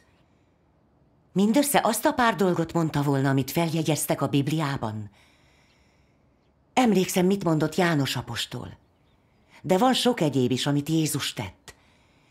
És ha azt mind megírnák egytől egyig, úgy vélem, maga a világ sem tudná befogadni a megírt könyveket. Szia, lelkész! Hogy mondhatsz olyat, hogy a Biblián kívül nem találhatók meg Isten szavai? Ez nincs összhangban a tényekkel. Így van. Az Úr Jézus megjövendölte. Még sok mindent kellene mondanom nektek, de most nem tudjátok elviselni. Ám amikor eljő ő, az igazság lelke, elvezet titeket a teljes igazságra. Mert ő nem önmagától szól, hanem azokat mondja, amiket hall, és az eljövendőt is kijelenti nektek. Íme, az ajtó előtt állok és zörgetek. Ha valaki meghallja a hangomat és kinyitja az ajtót, bemegyek ahhoz. És vele vacsorálok, ő pedig én velem. És a Jelenések könyvében elhangzik. Akinek van füle, hallja meg, amit a lélek mond a gyülekezeteknek. Szerinted a Biblián kívül nem találhatók meg Isten szavai? De akkor hogyan teljesedhetnek be az Úrnak azok a proféciái? Igen, az Úr proféciái nagyon világosak voltak, hogy a visszatérése után még sok mindent kimond, és még sok igazságot kifejez. Szia, lelkész! Te Isten szavait és munkáját a Bibliára korlátozod, de nem kutatod az Úr utolsó napokbeli hangját és szavait. Hogy leszel képes meghallani Isten hangját és fogadni az Urat? És hogy leszel képes részt venni a lakomán az Úrral? Világossá válhat számotokra, hogy megtalálhatók-e Isten szavai a Biblián kívül, ha meghallgatjátok mindenható Isten néhány szavát. Akkor olvast fel, kérlek. Tényleg szeretnénk hallani, mi is áll mindenható Isten szavaiban. Mindenható Isten azt mondja.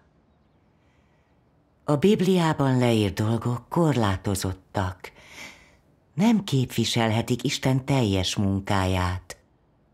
A 4 evangélium alig 100 fejezete korlátozott számú eseményről szól. Jézus megátkozza a fügefát. Péter 3-szor megtagadja az Urat. Jézus megjelenik a tanítványoknak a keresztre feszítése és feltámadása után. Tanítás a böjtről, tanítás az imádságról, tanítás a válásról, Jézus születése, Jézus családfája, a tanítványok kijelölése Jézus által. És még néhány más dolog. Az ember azonban kincsként értékeli ezeket. Még a mai kor munkáját is hozzájuk hasonlítja. Még azt is hiszik, hogy mindaz a munka, amit Jézus életében elvégzett, csak ennyit tett ki. Mintha Isten csak és kizárólag ennyire lenne képes, és semmi többre. Hát nem abszurd ez? Abban az időben Jézus csak egy sor prédikációt tartott a tanítványainak olyan témákról, hogy hogyan kell eljárni, hogyan kell összegyűlni, hogyan kell az imában könyörögni, hogyan kell másokkal bánni, és így tovább. Az általa végzett munka a kegyelem korának munkája volt, és csupán azt fejtette ki, hogy a tanítványoknak és azoknak, akik őt követték, hogyan kell viselkedniük. Csak a kegyelem korának munkáját végezte, és semmit az utolsó idők munkájából. Isten munkájának ugyanis minden korban világos határai vannak. Csak az aktuális kor munkáját végzi el, és soha nem fog bele előre a munka következő szakaszába. Csak is így kerülhet előtérbe minden egyes korban az ő jellegzetes munkája. Jézus csak az utolsó napok jeleiről beszélt, hogy miként kell türelmesnek lenni és üdvözülni, hogyan kell megbánni és megvallani a bűnöket, hogyan kell a keresztet hordozni és a szenvedést elviselni. De sosem beszélt arról, hogy az ember az utolsó napokban hogyan érheti el a belépést, és hogyan törekedjen megfelelni Isten akaratának. Ennek fényében nem nevetséges-e a Bibliában keresni Isten utolsó napokra vonatkozó munkáját? Mit láthatsz akkor, ha pusztán a Bibliába kapaszkodsz? Legyen szó akár Biblia magyarázóról, akár prédikátorról, ki láthatta volna előre a mai idők munkáját? A tény, amit itt meg akarok magyarázni, a következő. Ami Isten, és ami neki van, az örökké kimeríthetetlen és végtelen. Isten az élet forrása és minden dolog forrása. Őt egyetlen teremtett lény sem tudja kifürkészni. Végül pedig továbbra is emlékeztetnem kell mindenkit. Soha többé ne szorítsátok Istent korlátok közé, se könyvekben, se szavakban, se múltbéli kijelentéseiben. Csak egyetlen szóval lehet leírni Isten munkájának jellemzőjét. Új. Ő nem szereti a kitaposott ösvényeket járni, vagy megismételni a munkáját. Sőt, nem akarja, hogy az emberek úgy imádják, hogy bizonyos határok közé szorítják. Ez Isten természete. Ámen. Isten a teremtés ura és az élet forrása. Isten szavai végtelenül áradnak, határtalanok. A Biblia csak a törvény és a kegyelem korában végzett munkája lejegyzése, csak szavai egy részét tartalmazza. Hogy szűkíthetnéd le Isten munkáját és szavait csak a Bibliára, mintha Isten csak azt a korlátozott mennyiségű szót tudná kimondani, ami a Bibliában van? Ez nem Isten káromlás? Munkáját és szavait leszűkíted a Bibliára, és mindent megteszel, hogy ellenállj és elítéld. Nem az Istennek ellenálló farizeusok útja ez? Hogy élhetsz ekkora tudatlanságban? A farizeusok útját járom. Amit én teszek, az az igaz út védelmezése. Dong Ching-sin, már sok éve prédikálsz. Pontosan tudnod kellene, hogy azért lettünk megváltva bűneinktől, mert hiszünk az Úrban, és ő már nem tekint ránk bűnösként. A kegyelem által meglettünk mentve. Ámen. Az Úr az utolsó napokban felemel minket a mennyek országába. Nem végezheti el újra az üdvösség munkáját. A keleti villámlás szerint az Úr azért jön el, hogy megmentse az emberiséget. De ez teljességgel lehetetlen. Ha ragaszkodsz a keleti villámláshoz, felőlem, megteheted, és akkor elválnak az útjaink. Azonban hadd kezdjem a nehezével. A keleti villámlásban hiszel, és én nem avatkozom bele, de szigorúan megtiltom, hogy híveket rabolj. Ha megtudom, hogy így tettél, annak következményei lesznek. Ha letartóztatnak, és megint börtönbe kerülsz, nem mondd, hogy én nem figyelmeztettelek. Szia, lelkész! Végre kimondtad, ami a szíveden volt. Azért nem engeded, hogy megvizsgáljuk a keleti villámlást. Mert attól tartasz, hogy a testvérek mind elfogadnák, és akkor neked oda a tekintélyed. Csak azért ítéled el Isten utolsó napokbeli munkáját, mert a saját pozíciódat félted. Minden erőddel azon vagy, hogy megakadályozd. És képes lennél még a kormánnyal is összejátszani a hívek ellen. Mi a különbség e között és az Úr Jézust elítélő farizeusok között? Gonosz szolgák vagytok, akik megakadályozzák az igaz út elfogadását. Dong Qingxin, menjünk!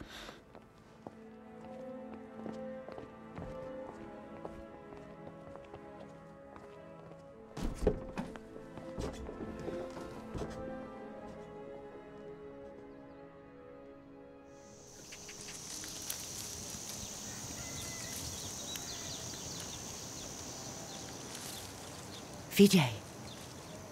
Gondolkodtam azon, amit a lelkész mondott. Amikor hinni kezdtünk az Úrban, bevallottuk és megbántuk bűneinket, megváltásban részesültünk. Amikor az Úr eljön, felemel minket a mennyek országába, nem végzi el újra az üdvösség munkáját. Úgy érzem, hogy nincs igaza, de nem igazán értem. Te mit gondolsz erről? Számomra sem igazán világos ez a dolog. Ott is van. Qingxin nővér! Sziasztok! Mindenható Isten már felfedte az irányítási terve minden titkát. Qingxin nővér, mindenható Isten világosan elmagyarázta ezt a kérdést. Igen? Gyere, Csenguang, üljünk le. Rendben. Olvassunk mindenható Isten szavaiból. Rendben. Yang nővér, foglalj helyet. Jó.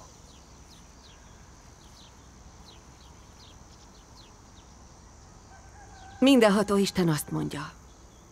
Abban az időben Jézus munkája az egész emberiség megváltása volt. Mindenkinek, aki hitt benne, megbocsáttattak bűnei.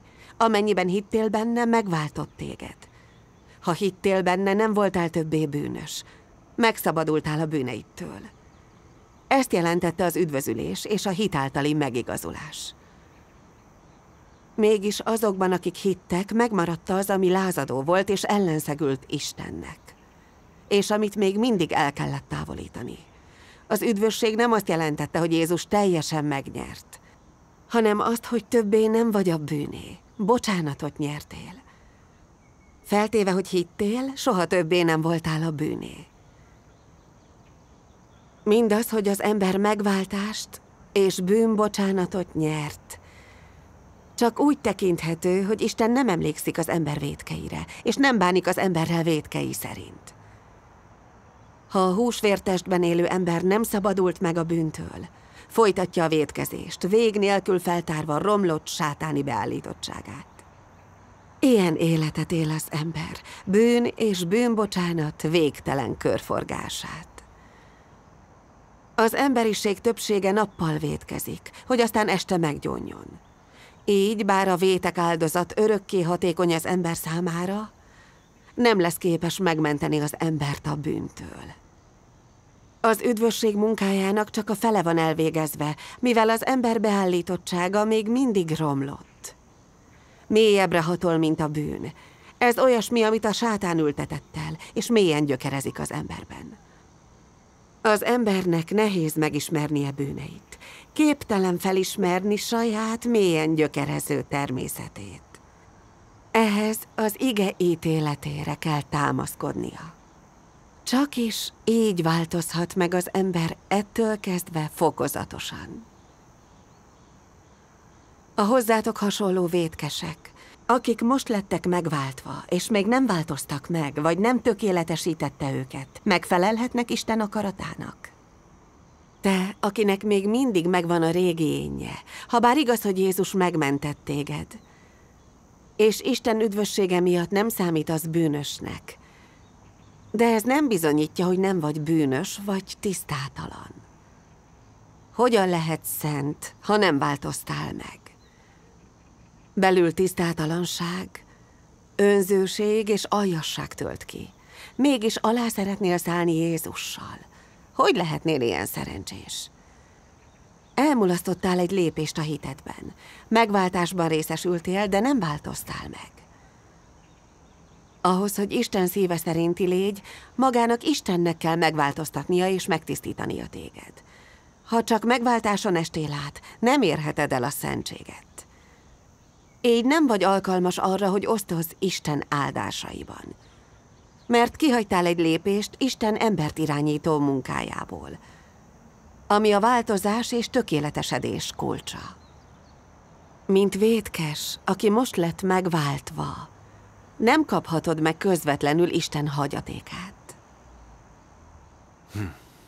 Bár Jézus rengeteg munkát végzett az emberek között, ő csak az egész emberiség megváltását teljesítette, és az ember vétek áldozatává vált. Nem szabadította meg minden romlott beállítottságától. Az embernek a sátán befolyásától való teljes megmentéséhez nem csak az kellett, hogy Jézus vétek áldozattá váljon, és magára vegye az ember bűneit, hanem az is, hogy Isten még nagyobb munkát végezzen, hogy az ember teljesen megszabadítsa sátánian romlott beállítottságától. Így most, hogy az ember bűnei megbocsátást nyertek, Isten ismét testet öltött, hogy az embert új korba vezesse, és megkezdte a fenyítés és az ítélet munkáját. Ez a munka az embert egy magasabb birodalomba vezette. Mindazok, akik alávetik magukat az ő uralmának, magasabb igazságot élveznek, és nagyobb áldásokban részesülnek.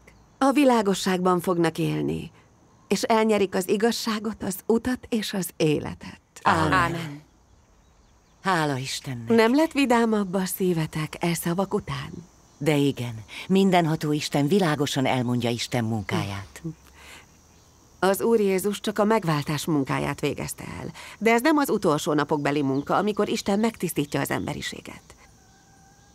Bár a hit által megváltást nyertünk bűneinktől, megigazultunk és megmentettünk, és levetettük a törvény szigorát és átkát, azonban még mindig gyakran hazudunk és vétkezünk.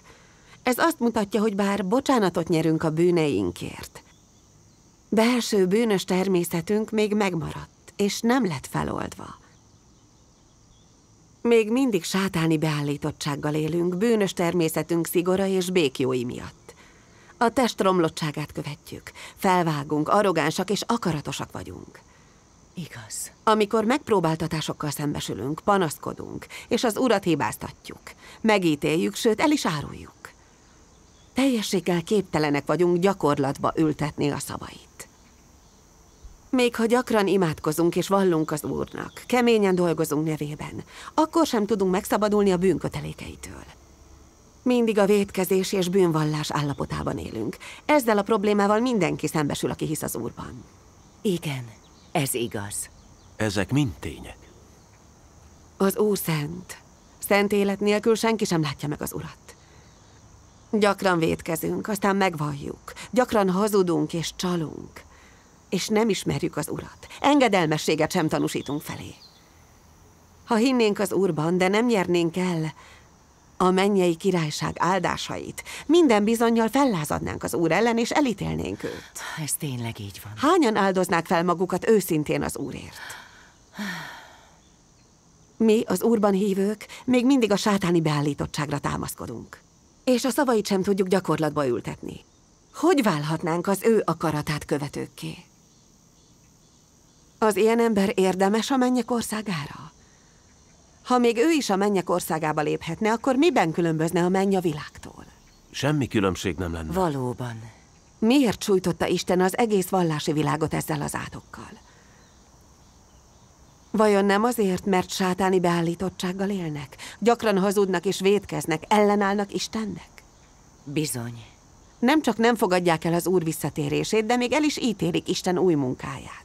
Ellenséget csinálnak az utolsó napok Krisztusából. Hogy ne szenvednék el Isten átkát? Így igaz. Igen. Hogy tűrhetné el Isten igaz természete ezeknek az erőknek a létezését? Isten munkája és szavai csak a mindenható Isten egyházán belül valósulhatnak meg. A vallási körökön belül nem valósulhatnak meg, a világban még kevésbé. Ez mit jelent számunkra? Nyilvánvaló, hogy a vallási körök és a világ olyan helyek, ahol ellenállnak Istennek, és Isten akarata ott nem valósulhat meg. Tényleg ez a helyzet. Pontos megfogalmazás. Az utolsó napok mindenható Istene eljött és végzi az ítélet munkáját, a megváltás munkájára alapozva. Az igazság kifejezése által, hogy megtisztítsa az embereket, megmenti az emberiséget a sátán hatalmától. Tehát, ha elfogadjuk az ő ítélő munkáját, akkor szabadulhatunk meg sátáni beállítottságunktól, és válhatunk olyan emberekké, akik elnyerik az ő üdvösségét. Hála Istennek! Ha csak az Úr Jézus megváltását fogadjuk el, de Isten ítélő munkáját nem válhatunk olyanokká, akik követik a mennyei Atya akaratát, és nem leszünk alávetettek. Így hogyan léphetnénk be a mennyek országába? Igen. Most már értem. Az Úr Jézus csak a megváltás munkáját végezte el. És bár a bűneinktől megváltattunk, még mindig gyakran hazudunk és vétkezünk. Ha valami nem illeszkedik az elképzeléseinkhez, Istent hibáztatjuk és elítéljük. Ha nem a mennyekbe jutásról lenne szó, valószínűleg nem is adnánk fel mindent, és nem tűrnénk a szenvedést. Igen. Ezt végre most már világosan látom. Régebben nagyon naívak voltunk ezzel kapcsolatban. Azt gondoltuk, hogy ha hiszünk az Úrban, és a bűneinktől megváltattunk, akkor beléphetünk a mennyek országába. Soha nem gondoltam, hogy Isten munkája nem csak abban áll, hogy megváltja az embert a bűntől, hanem hogy még elvégzi az emberiség megtisztítását is. Csak így tisztulhatunk meg, és nyerhetjük el az üdvösséget. És most mindenható Isten feltárta embermentő munkájának a titkait. Sokkal vidámabb így a szívem. Hála mindenható Istennek. Hála Istennek. Mindenható Isten feltárta az igazság misztériumait, amiket nem értettünk. Ez tényleg felnyitotta a szemem. Szavaiból megértettük az igazságot. És tudjuk, hogyan engedelmeskedjünk. Hogyan higgyünk Istenben, hogyan kövessük őt. A lelkészek és a vének álságos megtévesztései már nem vezethetnek félre. Mindenható Isten szavai tényleg kimentettek minket a vallási világ korlátai közül. És magunk mögött hagytuk az egészet. Sokkal nyugodtabbak vagyunk. Igen. Minél többet olvassuk szavait, annál vidámabb a szívünk. Ezzel nem az Úr vacsoráján veszünk részt. De igen. Elfogadtuk mindenható Istent, fogadtuk az Urat, és minden nap olvassuk a szavait. Mi ez, ha nem az Úrral való ünneplés? Pontosan. Olyan áldottak vagyunk. Hála mindenható Istennek. Hála Istennek. Még csak most fogadtuk el mindenható Istent, és még mindig sok mindent nem értünk a szavaiból. Amikor otthon egyedül olvasom, túl keveset értek. Csenguang, igen. Még mindig sok a rejtély. Többször kellene közösséget vállalnod velünk. Mivel még nem értem olyan jól az igazságot. Mi lenne, ha tanúkat hívnánk mindenható Isten egyházából? Ők beszélhetnének az igazságról, és kommunikálhatnának velünk. Mit gondolsz erről? Csodálatos. Igen. Igazán a szívemből szóltál. Tényleg keveset értünk, amikor szavait olvassuk, ha nem beszélgetünk el róluk. Nagyszerű ilyen emberekre akarni. Bizony az. Hála Istennek. Hívjuk össze a testvéreket. Remek. Annál többet tudunk az igazságról. Igen. Remélem, az ő útjáról kell az igazságról.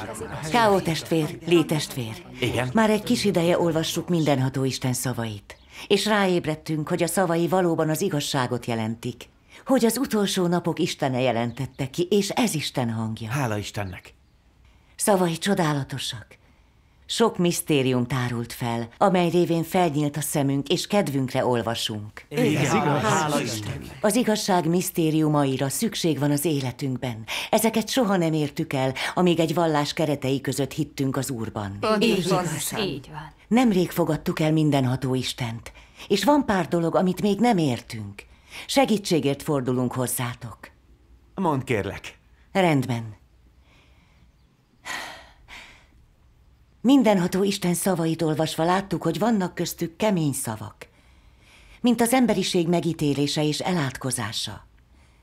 Ha Isten megítéli és elátkozza az embereket, akkor nem elítéli és megbünteti őket? Ennek az ítéletnek hogy lehet az a célja, hogy megtisztítsa és megmentse az emberiséget? Ezt még nem teljesen értjük, így azt reméljük, hogy ti majd megmagyarázzátok. Igen, várjuk a válaszokat. Rendben. Engem is érdekel. Ha Isten elítéli az embert, azzal nem megbünteti? Ez hogy lehet a megmentésünk? Igen. Miről szól ez valójában? Isten az utolsó napok ítélő munkájával létrehozza a győzteseket csoportját, amelynek a tagjai egy szív és egy lélek Istennel. Ez eldőlt, amikor Isten megteremtette a világot. De egyesek szerint Isten szavai elítélik és megátkozzák az embert. Ez egy félreértés. Nem ismerik eléggé Isten munkáját. Isten ítélete az utolsó napokban az ítélet nagy fehér trónja a Jelenések könyvéből. Isten felfedi igaz, fenséges és haragvó természetét, hogy leleplezze és megkülönböztesse a különböző típusú embereket. És még inkább azért, hogy bevégezze a régi kort, és eltörölje a sátántól valókat. Ámen. Ez tényleg így van. Tehát a sátántól valókat, akik ellenállnak, nem tudná Isten elítélni. Bár van néhány szó az ítéletről és az Isten választott nép által feltárt romlottság leleplezéséről, és ezek elítélésnek tűnnek. Ez azért van, hogy Isten választott népe tisztán lássa saját romlottságát, átlássa a lényeget, és megértse az igazságot. Igen. Ha Isten nem lenne olyan szigorú, ha a szavai nem találnák fején a szöget, akkor nem lennénk képesek felismerni a saját romlott mi voltunkat.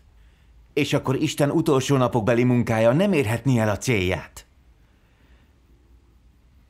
Mindazok, akik szeretik az igazságot és tiszteletben tartják a tényeket, képesek lesznek látni, hogy Isten szavai élesek.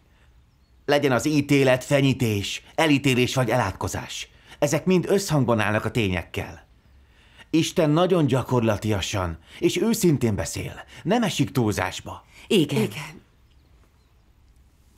A kemény szavai által elért eredményekből láthatjuk, hogy ezekben ott rejtőzik az ő őszinte szeretete az emberiség iránt, és jó szándéka az emberiség megmentésére.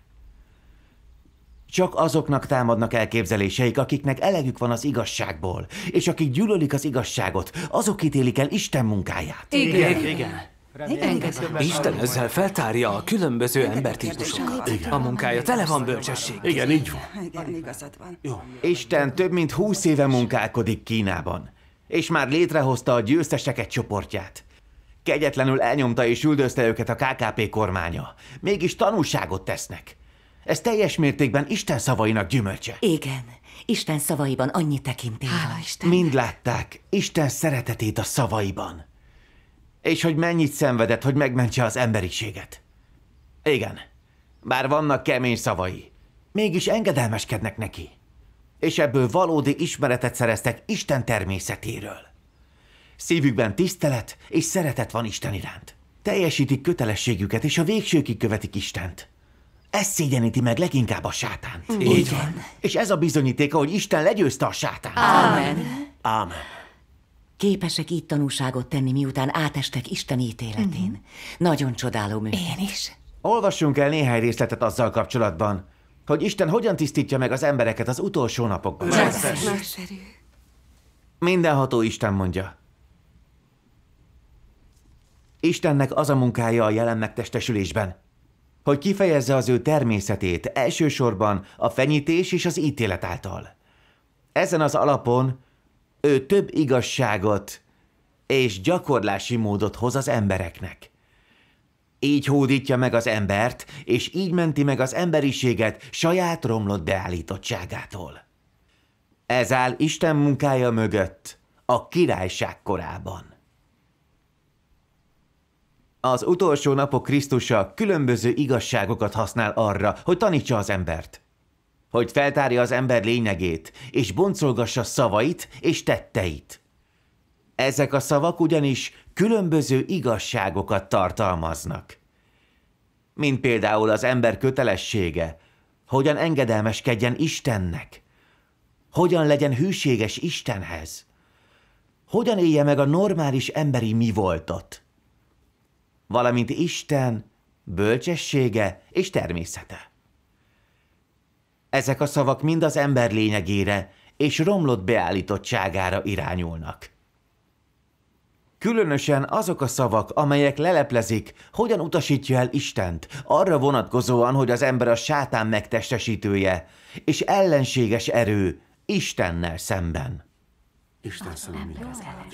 Ítélő munkája során Isten nem csupán néhány szóval tisztázza az ember természetét, hanem hosszasan feltárja és megmetszi az embert. A feltárásnak és a metszésnek mindezek a különböző módszerei nem helyettesíthető közönséges szavakkal. Csak az igazsággal, amelyet az ember teljességgel nélkülöz. Csak az ilyen módszereket lehet ítéletnek nevezni. Csak az ilyen ítélet által lehet az embert leigázni, és alaposan meggyőzni Istenről, sőt, az Istenről való igaz ismeretre is szert tenni. Az ítélet munkája révén az ember megérti Isten igazi arcát, és megérti az igazságot saját lázadásáról. Ez az ítélő munka segít megértetni az emberrel Isten akaratát, segít megértetni Isten munkájának célját, és felfogni a számára érthetetlen misztériumokat. Azt is lehetővé teszi, hogy az ember felismerje romlott lényegét és romlottságának gyökereit, valamint felfedezze a saját csúfságát. Mindezeket a hatásokat az ítélet munkája hozza létre, mert a munkának az a lényege, hogy megnyissa Isten igazságát, útját és életét mindazok számára, akiknek van hitük ő benne. Ez a munka az Isten által végzett ítélet munkája. Ámen. K.O. testvér, olvashatnék én is? Persze. Hogyan történik az ember Isten általi tökéletesítése? Az ő igazságos természete révén.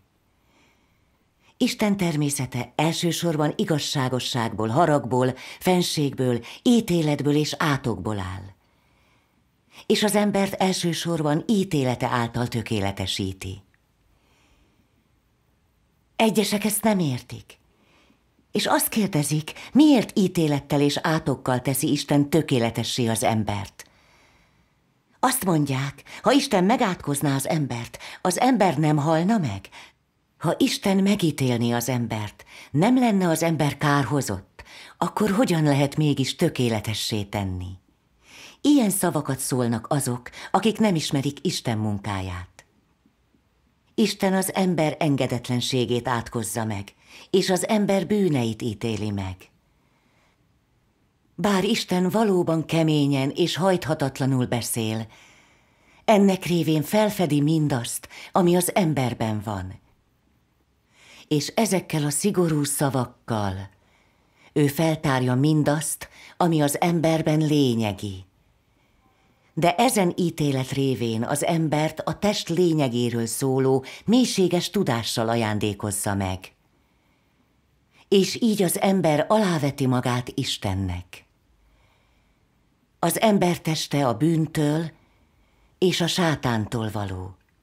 Az ember húsvérteste engedetlen, és Isten fenyítésének tárgya.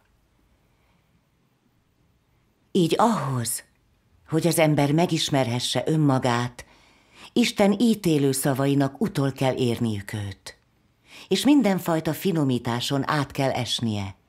Csak így lehet hatékony Isten munkája.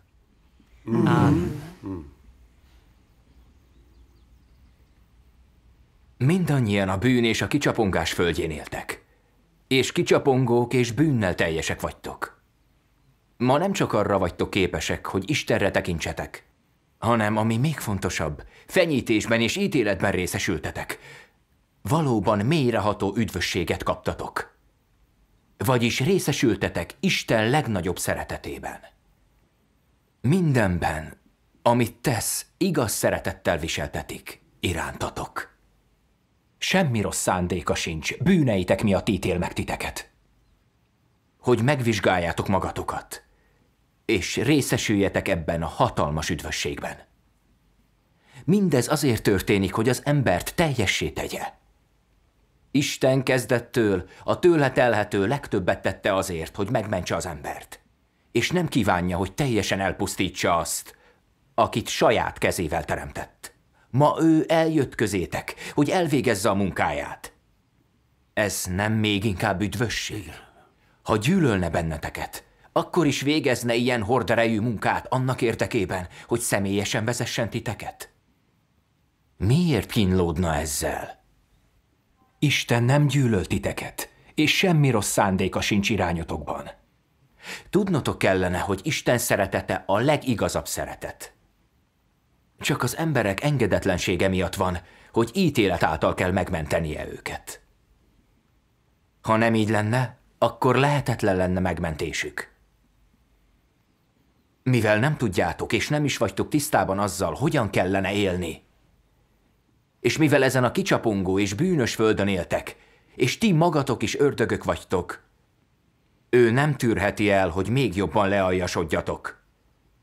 Nem viseli el annak látványát, hogy ezen a mocskos földön éljetek, ahogy most, ahol a sátán kedve szerint taposhat rajtatok. És nem engedheti meg, hogy az alvilágba zuhanjatok.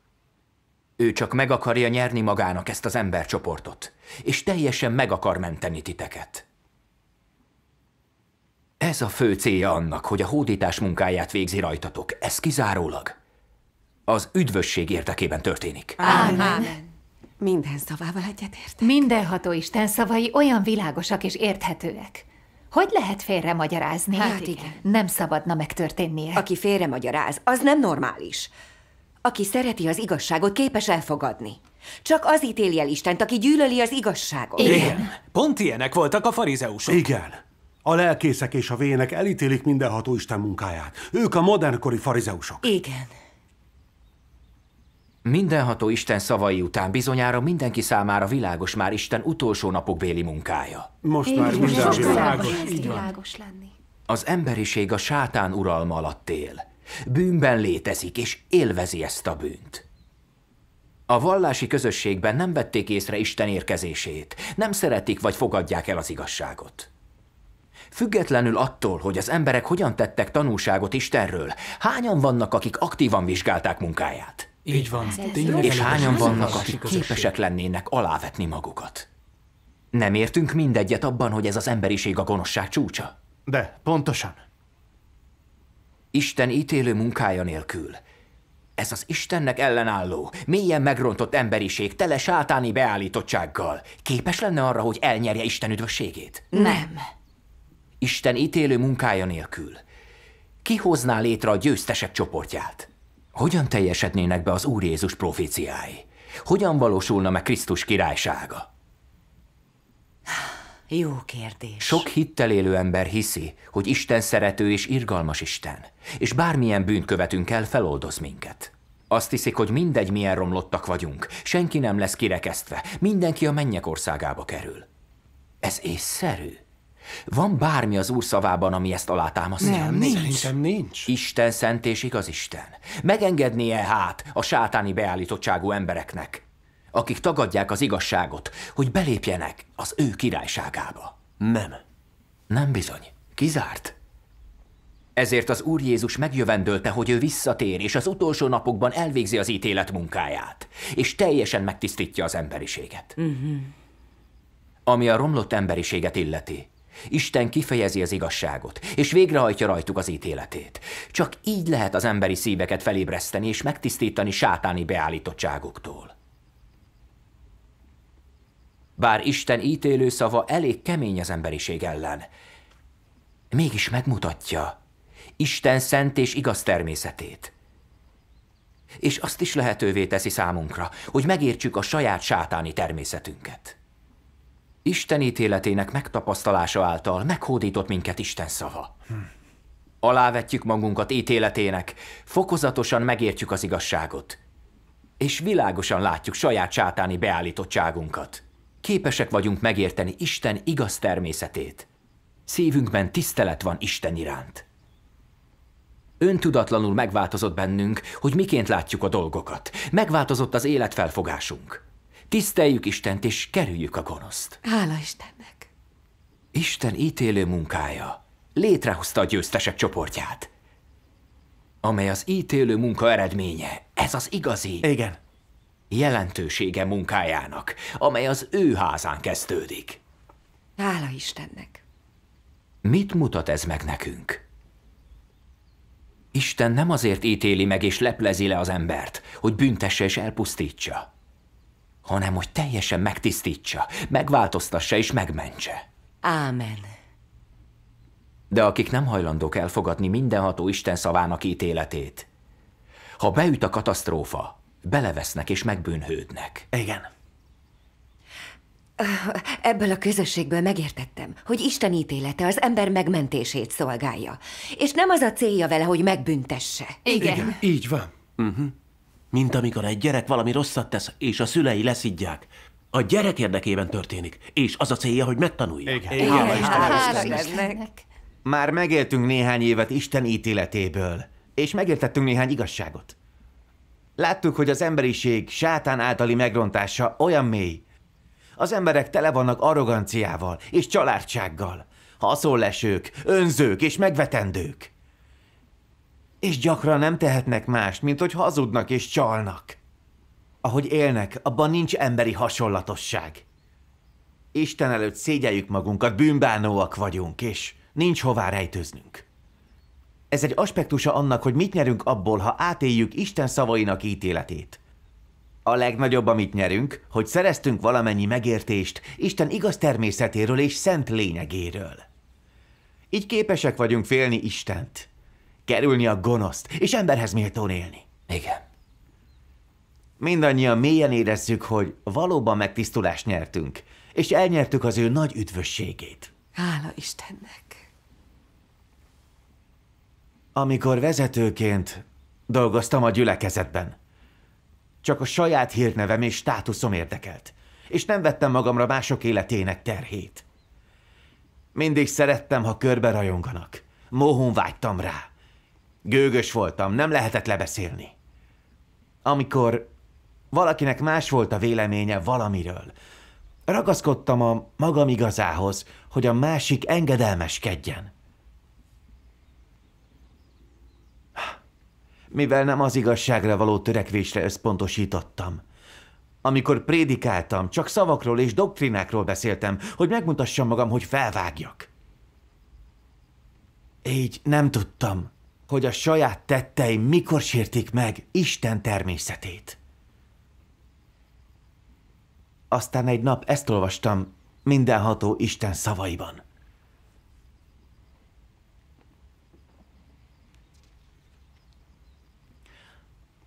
Akik csak a saját hasznuk érdekében hisznek Istenben, akik önelégültek és gőgösek, hencegnek, és a saját státuszukat védelmezik, azok csak a sátánt szeretik, az igazsággal pedig ellenkeznek.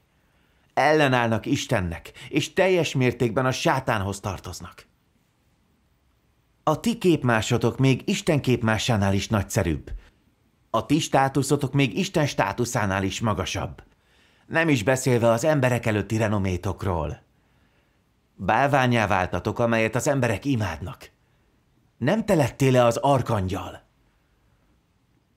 Amikor az emberek kimenetele kiderül, vagyis amikor az üdvösség munkája a végéhez közeledik, sokan közületek olyan hullák lesznek, akiket nem lehet üdvözíteni. és ki kell vetni. Mindenható Isten minden egyes szava tekintét és erőt sugároz. És késként hatoltak a szívembe. Nem volt hova bújnom. Féltem és remegtem. És úgy éreztem, Isten a haragját sugározza felém. Leborultam Isten előtt, és megbánást tanúsítottam. Hittem Istenben, de nem az igazságra törekedtem, és nem tettem mellette tanúságot, hanem a kötelességem teljesítése során gyakran a saját helyem alapoztam meg, és felvágtam, hogy felnézzenek rám. Ezzel becsaptam, és magamhoz kötöttem másokat. Istennel versengtem a státuszért. Mi a különbség köztem és az arkangyal között? Túl arrogáns voltam, és nem ismertem a szégyent. A tetteim már jóval korábban megsértették Isten természetét. És aki Istennel vetélkedik a státuszért, minden bizonnyal célpont lenne, és meg kellene átkozni. Nagyon szenvedtem, és finomításon estem át. Imádkoztam Istenhez, és kerestem az igazságot. Olvastam még mindenható Isten szavaiból.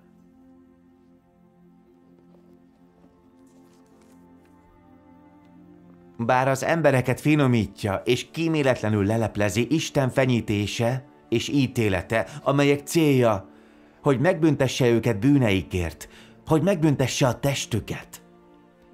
Ennek a munkának egy része sem arra hivatott, hogy testüket pusztulásra kárhoztassa. Az ige szigorú leleplezései mind azt a célt szolgálják, hogy a helyes útra vezessenek. Ti olyan sokat megtapasztaltok-e munkából személyesen, és nyilvánvaló, hogy nem vezetett titeket gonosz ösvényre. Mindez azért van, hogy megélhessd a normális emberi mivoltot, és mindez elérhető a normális emberi mivoltot segítségével. Igaz. Mindenható Isten szavaiból megláttam a fényt, és megértettem Isten jó szándékát. Isten ítélete és fenyítése nem az eltávolításomat szolgálta, hanem azt, hogy felismerjem a saját arrogáns természetemet, tetteim természetét és következményeit. Isten hozzáállását, amikor hozzám hasonlókkal foglalkozik. Ez azért volt, hogy őszintén megtérjek, meggyűlöljem magam, fellázzadjak magam ellen. Képes legyek megváltoztatni a beállítottságomat, és megélni a normális emberi mivoltot. Igen. Megszűntek az Istennel kapcsolatos félreértéseim.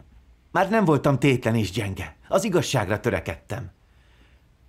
Isten felé fordultam, és láttam, hogy nem hagyott el. Nem is a vétkeim alapján foglalkozott velem, hanem megvilágosított és fénybe borított. Akkor megértettem Isten ítéletének és fenyítésének jelentőségét. Őszintén éreztem az irgalmát és az üdvösségét. Hála Istennek! Olyan gyakorlatiasak a tapasztalataik Isten munkájára. Miután átéltem az ítéletet és a fenyítést, felismertem Isten természetének igazságát és szentségét. Azt, hogy gyűlöli az emberiség bűnét és a sátáni beállítottságait. Ezért szór elítélő szavakat és átkokat az emberiségre. Így még inkább éreztem, hogy Isten igaz természete nem tűri az emberek sértéseit, és a szívemben tisztelet ébredt. Hála Istennek! Miután sokszor megtapasztaltam az ítéletet és a fenyítést, őszintén megértettem saját arroganciámat. Gyűlöltem magamat. Undorodtam magamtól. Innentől komolyan vettem. És már nem voltam olyan hegyke, már nem vágtam fel. Képes voltam Isten tisztelni és tanúságot tenni mellette, és az ő követelményei szerint dolgozni. Testvéreim között képes voltam tudatosan vizsgálni magam, és felfedni sátáni rúdságomat. Már nem érdekelt, hogy mások mit gondolnak rólam. Sőt, ha egy testvér rosszat mondott rólam, vissza tudtam térni Isten elé, hogy megkeressem az igazságot. Ez csodálatos. Igen. Ezek a változások és hogy emberi hasonlatosságot szereztem. Teljesen mindenható Isten ítéletének és fenyítésének köszönhető. Hála Istennek. Igaz, minden szavamat el kell fogadni. Ha nem tapasztaljuk meg Isten ítéletét és fenyítését, képesek leszünk változásra. Természetesen nem. Akkor vajon az utolsó napokban kimondott isteni ítélet és fenyítés szavai az igazság, és ez az ő hangja? Igen. Isten ítélete és fenyítése nem az üdvösség és az ember iránti szeretet. De igen. Hála Istennek. Mindenható Isten ítélete, és hogy leleplezi az emberiséget, nagyon gyakorlatias. Igen. Minél többet beszélünk róla, annál biztosabban érzem, hogy a szavai kifejezik Isten teljes természetét és Isten hangját. Igen. Így van. Igen. Miután elolvastuk, összevethetjük saját állapotunkkal. Az ilyen ítélet jótékony hatással van az Ez emberekre. tényleg igaz. Amikor az igazság szerető ember a leleplezés szavait hallja, meggyőződik. Nem csoda, hogy ilyen gyorsan fejlődtek. Igen. Hála Istennek. Olyan gyakorlatiasak a tapasztalatok. Mindenható Isten szavai tényleg képesek megváltoztatni az embereket. Tapasztalataitok és bizonyságtételeitek olyan őszinték. Megvilágították számomra, hogy mindenható Isten ítélő munkája nagyon gyakorlatias. És ő is nagyon gyakorlatiasan beszél, hogy megítélje és leleplezze az embert, hogy irányítsa és vezesse. Csak az a célja, hogy megmentse az embereket. Mindenható Isten szavai olyan értékesek. Nem csak sátáni beállítottságainkat képesek megtisztítani, de általuk Istent is igazán meg tudjuk érteni. Ámen. Ámen. Igen. Valóban. A mindenható Isten által kifejezett szavak mind Isten igaz természetének a kifejeződései. Minden része hatalmat és erőt sugároz. Ámen. Tényleg felnyílt a szemünk. Igen. Hála Istennek. Tényleg. Mindenható Isten szavainak minden mondata felnyitja a szívünket, mind táplálékot nyújt szívünknek, és kielégíti szívünk szükségleteit. Milyen kellemes ez a hang! Tényleg nagyon kedves hang. Igen. Elképesztően kellemes. A mai napon képesek voltunk meghallani Isten hangját, és elfogadni az ítéletét. Micsoda boldogság! Igen, az.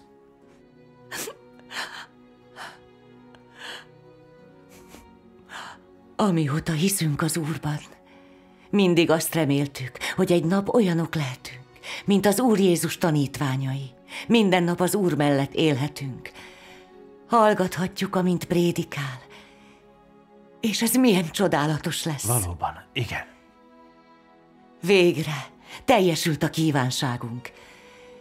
Elfogadtuk mindenható Istent, és minden nap élvezhetjük, hogy szavaiból táplálkozunk. Tényleg hivatalosak vagyunk a bárány mennyegzői vacsorájára. Ámen. Olyan áldottak vagyunk. Igen. Többet hallunk majd. Hála mindenható Isten. Hála mindenható Isten. Nagyon hála. Ezt is értem most. Ugyanilyen.